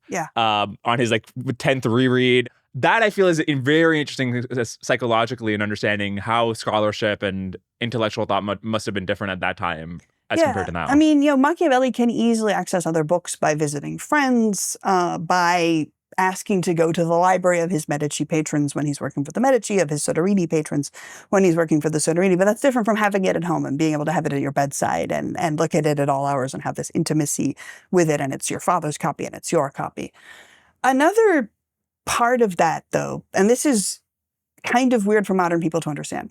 In the Renaissance, there is so much enthusiasm for antiquity. Right? Antiquity is the cutting edge thing. Antiquity is where it's at. Antiquity is how we're going to end the chaos of the previous world and have this new world where we're basing everything on ancient Rome. There's going to be peace. There's going to be a golden age. It's all coming from and imitating antiquity. Therefore, if your book is a comment on an ancient, it is going to be way more popular and sell way better, and people will care more and think more of you than if your ideas are original. Nobody wants original ideas. Original ideas are out of vogue. Original ideas are dead.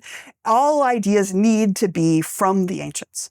And so a Renaissance scholar will bend over backwards to pretend that his beautiful original ideas are actually Livy or are actually Plato, or to couch them as a commentary on these things, because that's going to have a way bigger audience and be more popular and taken more seriously than if it's original. Right. So there are points where Giordano Bruno, in his commentaries on Aristotle, claims that Aristotle says things absolutely Aristotle does not, the opposite of what Aristotle says. But if he claims it's Aristotle, people will take it more seriously. The most extreme version of this is the brilliant and fascinating figure of Annius of Viterbo, who Tony Grafton has a great book about. Annius of Viterbo had this radical vision of how he wanted to rethink history and faked ancient texts. He made them up. And he faked archaeological digs. He would secretly bury artifacts and then dig them up to great drama and forged antiquities to create this book that advanced his visionary original idea of ancient history. Because if he pretended he got it from antiquity, people would take it more seriously than if it was an original book. So Machiavelli's discourses on Livy are his big bid to have a popular, important, prestigious thing, because discourses on Livy are a bigger deal and more important and more interesting to everybody and more likely to sell and get attention than a Florentine history or a treatise of original thought on princes. Who wants that? That's a very niche kind of thing. Discourses on Livy. Oh, exciting. We have to have this. And this goes on for the next century. So, for example, huge amounts of radical political thought, including, believe it or not, commentaries on Machiavelli, happen in the footnotes in editions of Seneca and Livy, where the text of Seneca will be, a small square in the middle of the page, and then there will be these masses of footnotes and commentary, and huge original moments of political thought for the entirety of the 1600s are going on in wars in footnotes and editions of Seneca. But it's not original thought. It's all about Seneca because that was in vogue then.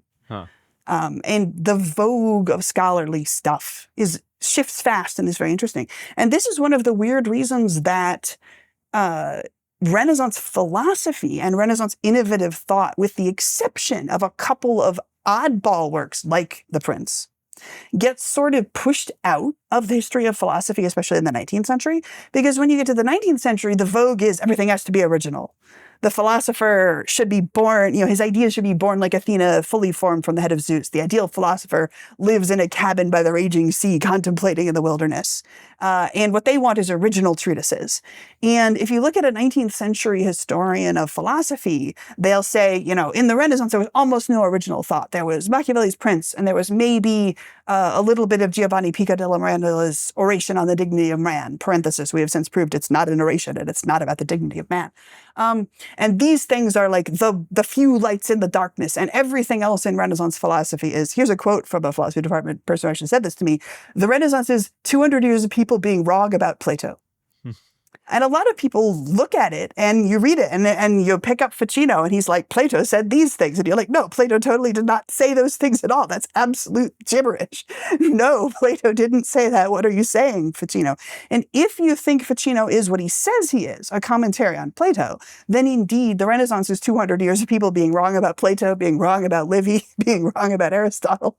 But if you realize that what it is their style guide requires original thought to be presented in the form of a commentary on an ancient. What it is 200 years of original thought using the ancients as the trellis up which the rose climbs in order to bloom. And when you restore that and realize that and recognize that in order to get at the real Renaissance, you need to not read the goofy outlier works like Machiavelli's Prince, which present themselves as original, which is a weird thing to do, but read the commentaries on Livy. That's where the original stuff is hidden. By pretending and claiming, and sometimes sincerely convincing themselves that this is the secret coded true meaning of the ancient thing. Like Ficino, the translator of Plato, definitely genuinely believes that all of the incredibly original cosmology and magic that he's figured out is secretly coded in Plato. And he's wrong. It's not. It's so adorable that he really, really believes it is.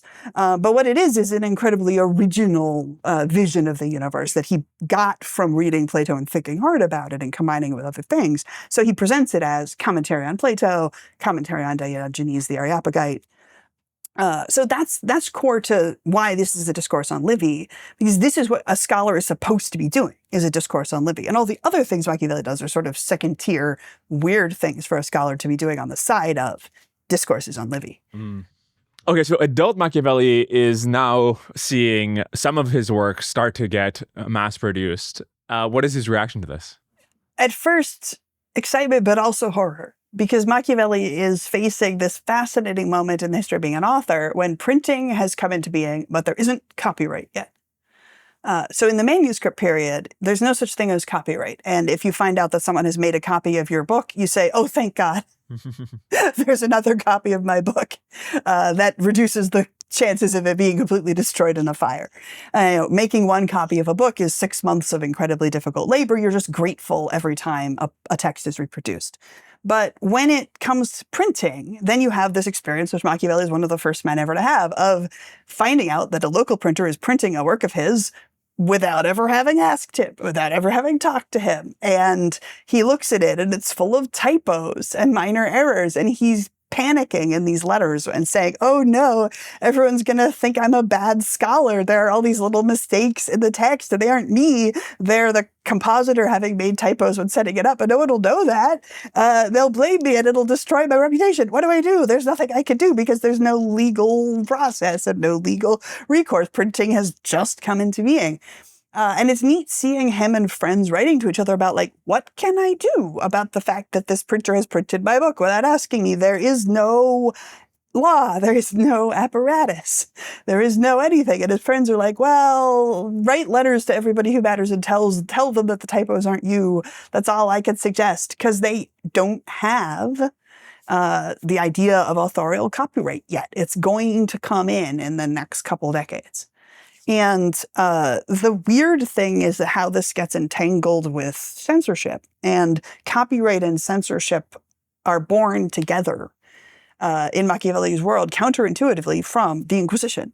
Because when the Inquisition begins book censorship after 1515, which is during Machiavelli's lifetime, their policy that the Catholic Church promulgates is, before you may print any text, you must take it to an authority licensed by the church to do this, meaning an inquisitor or a bishop, and they must read it and give permission for it to be printed. And this is so that they can make sure there isn't heresy in it. So all books are effectively born pre-banned until you get permission for them to be printed. And in return for this, you get a monopoly license, and only the printer that did the process of taking the book through the process can print it. And you may now use the actual Inquisition record of you having gone through censorship as the document to prove that you and only you have the right to print the book, and therefore you can sue people for plagiarizing it or printing an unauthorized edition. And so the very first version of copyright is the Inquisition.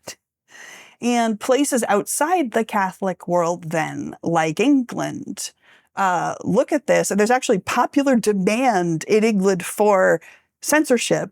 When they say, hey, we need what the Inquisition does because the Inquisition is so cool, they let printers have a monopoly on printing a book, and they let authors deny print permission.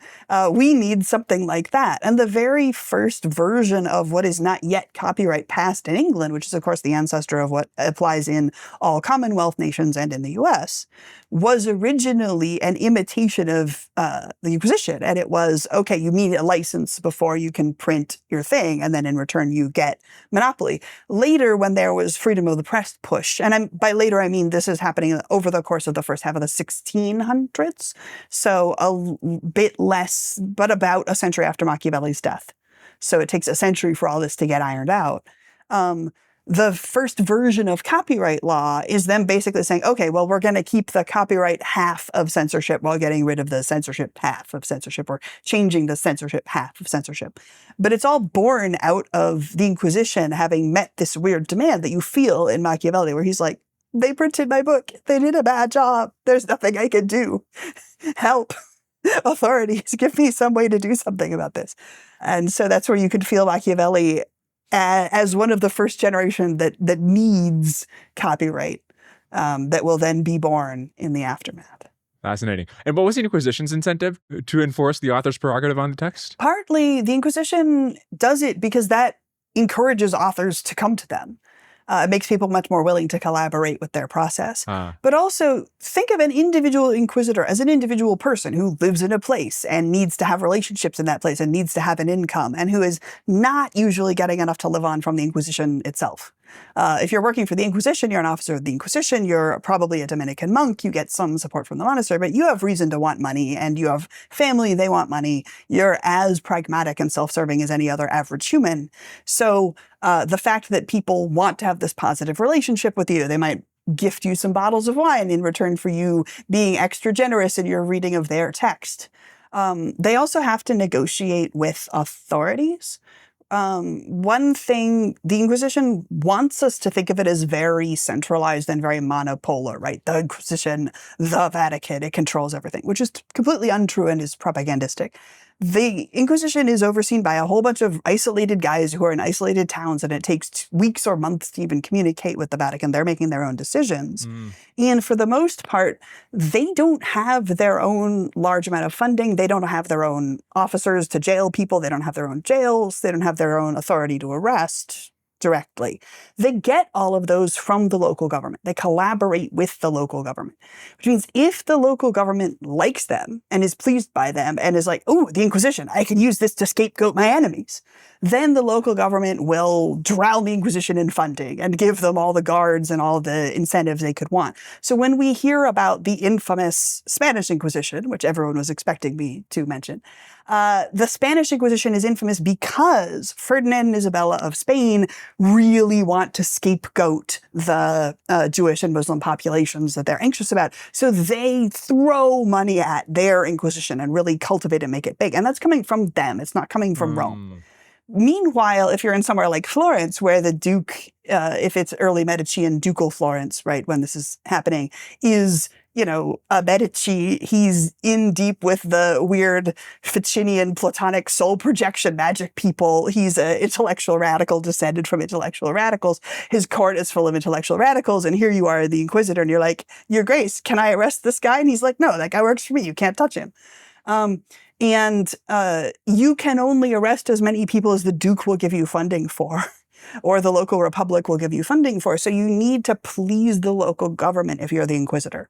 And we have letters of inquisitors complaining, this is a really liberal Duke. He's protecting all of these heretics around him, and there's nothing I can do about it because I depend on the local authority for my ability to do stuff. So this is a really bizarre comparison, but think of the Inquisition operating kind of like Doctors Without Borders. It's not the government. It's an international organization that's set up to try to achieve a goal that it believes is beneficial in different places, but it's only as strong as or as weak as the government's willingness to collaborate with it. And if the government collaborates with it, it can be enormously powerful in an area and do a lot. If the government is hostile to it and starves it of resources and doesn't let its people in and insists on pushing it out, then you can get bubbles where the Inquisition is nearly impotent. And every time they want to arrest someone, they have to go to the Duke's agents. And if the Duke's agents keep saying no, they can't do anything. What this really creates is bubbles of privileged access, where if you're in with the government, you can be as heretical as you like, and the Inquisition can't touch you. This is also a lot of how homosexuality operates at the time. If you are in the protection of a powerful person, they can prevent the Inquisition or other officers of the church from getting at you. They just won't do it. And they're more powerful than those agents are. So they can't touch you. There's a really neat letter where Machiavelli and some of his gay friends, Machiavelli was, I would say, very definitely solidly bisexual, in that this is a man who recreationally had boyfriends and girlfriends throughout his life that he writes to. We have homoerotic poetry, we have heterosexual poetry. He's definitely very excited by both sexes. And he has a lot of gay friends. And he and his gay friends are writing back and forth about how at this particular moment in Rome, one of the agents in charge of Rome's sort of enforcement is really cracking down on homosexuality. And therefore, all of their gay scholar and artist friends are rushing to get jobs working for cardinals. Because if you work for a cardinal, nobody can touch you. That almost all of their friends have succeeded in getting jobs working for cardinals, except for one. So he has resorted to hiring two female prostitutes to hang out with him all the time and make him seem straight by having him hang out with sexy courtesans to defend himself against charges of homosexuality. Heresy and homosexuality operate very similarly in this period. They're both sort of forbidden by the same things and policed by the same structures. And so if you work for the cardinal or you work for the duke, you can be doing very radical magic, radical philosophy, radical politics, radical sexuality, and nobody in authority can touch you because authority is trumped by a higher authority that is protecting you. This is part of the patronage system. And how does that come back to the copyright? So the way that comes back to copyright stuff is the Inquisition needs to please local authorities in order to get to operate at all. And so the Inquisition will therefore try to figure out things that will please local authorities. And if a book is being presented for publication that has a recommendation letter at the beginning written by an important political figure, the Inquisition will push it through. And when printing presses and authors say, hey, can we have this be a monopoly license? Figures like Machiavelli realize we could ask for, hey, you're giving us permission. Can you deny everyone else permission? The Inquisition immediately realized this is a great way to get publishers on our side, to get authors on our side, and to get their bosses on our side, because we are protecting the book that is important to the Duke because it's dedicated to the Duke or it's dedicated to his grandfather. Remember, the Medici give permission to print the prince partly because it's dedicated to a member of the family and it celebrates their fame. They want to be able to control its quality and make sure that it's published in good quality and that it always has that dedicatory letter at the front. They have an incentive to control what we now think of as copyright. The Inquisition, wanting to please them, has an incentive to give them that control. To close off on, do you have some sense of how to think about why Machiavelli is remembered so differently from not only what he wrote, but why he was writing? So sometimes in the history of thought, there are authors who become separated from their work, and you have a parallel where there is the actual content of what the person did and said. And separately, there is the idea of this person. In the case of Machiavelli, right, we have Machiavelli the patriot, Machiavelli who did all this work. And separately, we have Machiavellian, right, the murderous Machiavel, as Shakespeare calls him, Old Nick, which is a nickname for the devil, but becomes popular because Niccolo Machiavelli, Old Nick, literally a synonym for the devil. And he splits so that the idea of Machiavelli, the Machiavellian villainous figure that, Shakespeare's Richard III invokes as someone he's modeling himself on, is useful to people as a character, as an idea, the idea of the scheming politician who is probably atheistic, definitely self-serving, and who wants nothing but to advance himself in power, which of course isn't the real Machiavelli if you read the work. The real Machiavelli is not about advancing yourself. It's not a manual for getting ahead, right? It shouldn't be shelved next to how to win friends and influence people, because it's a manual not of how to gain power, but of how to keep power. If you have a government and want it to be stable and protect the people's lives, do this. But the idea of the murderous Machiavelli is very exciting. And this happens at other times to other intellectual figures. So it happens to Thomas Hobbes in the phase that Thomas Hobbes is the beast of Malmesbury. And the idea of Thomas Hobbes sort of separates. It happens fascinatingly to Spinoza. Spinoza, an important radical Jewish thinker of the later 17th century. And Spinoza is a neat one because when you actually read Spinoza, he's really warm and sweet and, like Machiavelli, passionate and cares about people. And in his case is incredibly pious theist. He's a monist. He believes the entire universe is the body of God. You are part of God. The table is part of God. The camera is part of God. Everything is God. Isn't that great? But a fact about Spinoza, and I know this feels tangential, but it's not. A fact about Spinoza was that he was the first person in ages and ages to be targeted with the Jewish equivalent of excommunication, the sort of ceremonial, your radicalism is too radical, we are expelling you from the community of Jews.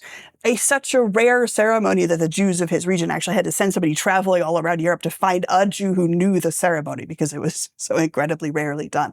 And the fact of that spread around, and people had the idea of, Spinoza must be even more weird and heretical than any heretic if even the Jews would expel him. And the idea of Spinoza, the arch-heretic, becomes a character. And everyone talks about Spinoza, the arch-heretic. And then you read him and it's nothing like it. But sometimes the character is useful, right? The idea, the thought experiment figure of Machiavelli, the villain, is useful for our philosophy. And we'd like to talk about what is a Machiavellian self-serving politician? What would they do? And this has a separate life from Machiavelli's real ideas, right? To the degree that all the way through the 16th century, there's these amazing discussions of Machiavellianism in Spain, where they're talking about the Jews as Machiavellian and Machiavelli as the prince of the Jews. And you're like, Machiavelli was in no way a Jew at all. But what they mean by Machiavellian and by Jewish is like somehow the political thought that is undermining our good Catholic Spain. Right.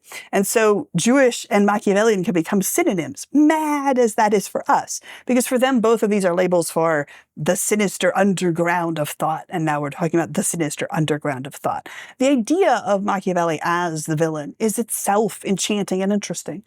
And as we look at when Machiavelli is invoked in the modern day, when the prince sits on the shelf and it feels like something exciting to buy and to read and to think of as a manual of getting ahead, when having it on your shelf makes it feel like you're participating in the idea of strategic advancement and rationalism, that's much more Machiavelli the character, Old Nick, than it is the Niccolo Machiavelli who faithfully sat in exile, willing to give up wealth, fame, society, the ability to visit his wife, anything, in order to serve his country. And to me, I think even more fascinating than looking at either Old Nick, the fictitious Machiavellian villain, or Machiavelli the patriot, is to look at how did we double image this? And what is the fascinating tendency of our society to take something real, powerful, exciting, intimate, and then say, but we can also make the character, and the character is itself interesting. So if you take away a main message from this with Machiavelli, it's Machiavelli, the character of thought experiment, is an important backbone of our society. We use him as we think about politics. Machiavelli, the actual innovator, is a different backbone of our society and how we think about politics. And if Machiavelli can be two such different things, Old Nick and Machiavelli the Patriot, so many other things we encounter in life have actually been teased apart by our social utility and made into multiple things which are useful to us in different contexts. So that, and if you have The Prince on your shelf, read it and remember it was written by somebody who was willing to give up anything to serve his country, and you'll see a very different Machiavelli come through. I think that's an excellent place to close. Ada, thanks so much for hopping on. This was a pleasure as always. I hope it won't be the last time. I hope so too.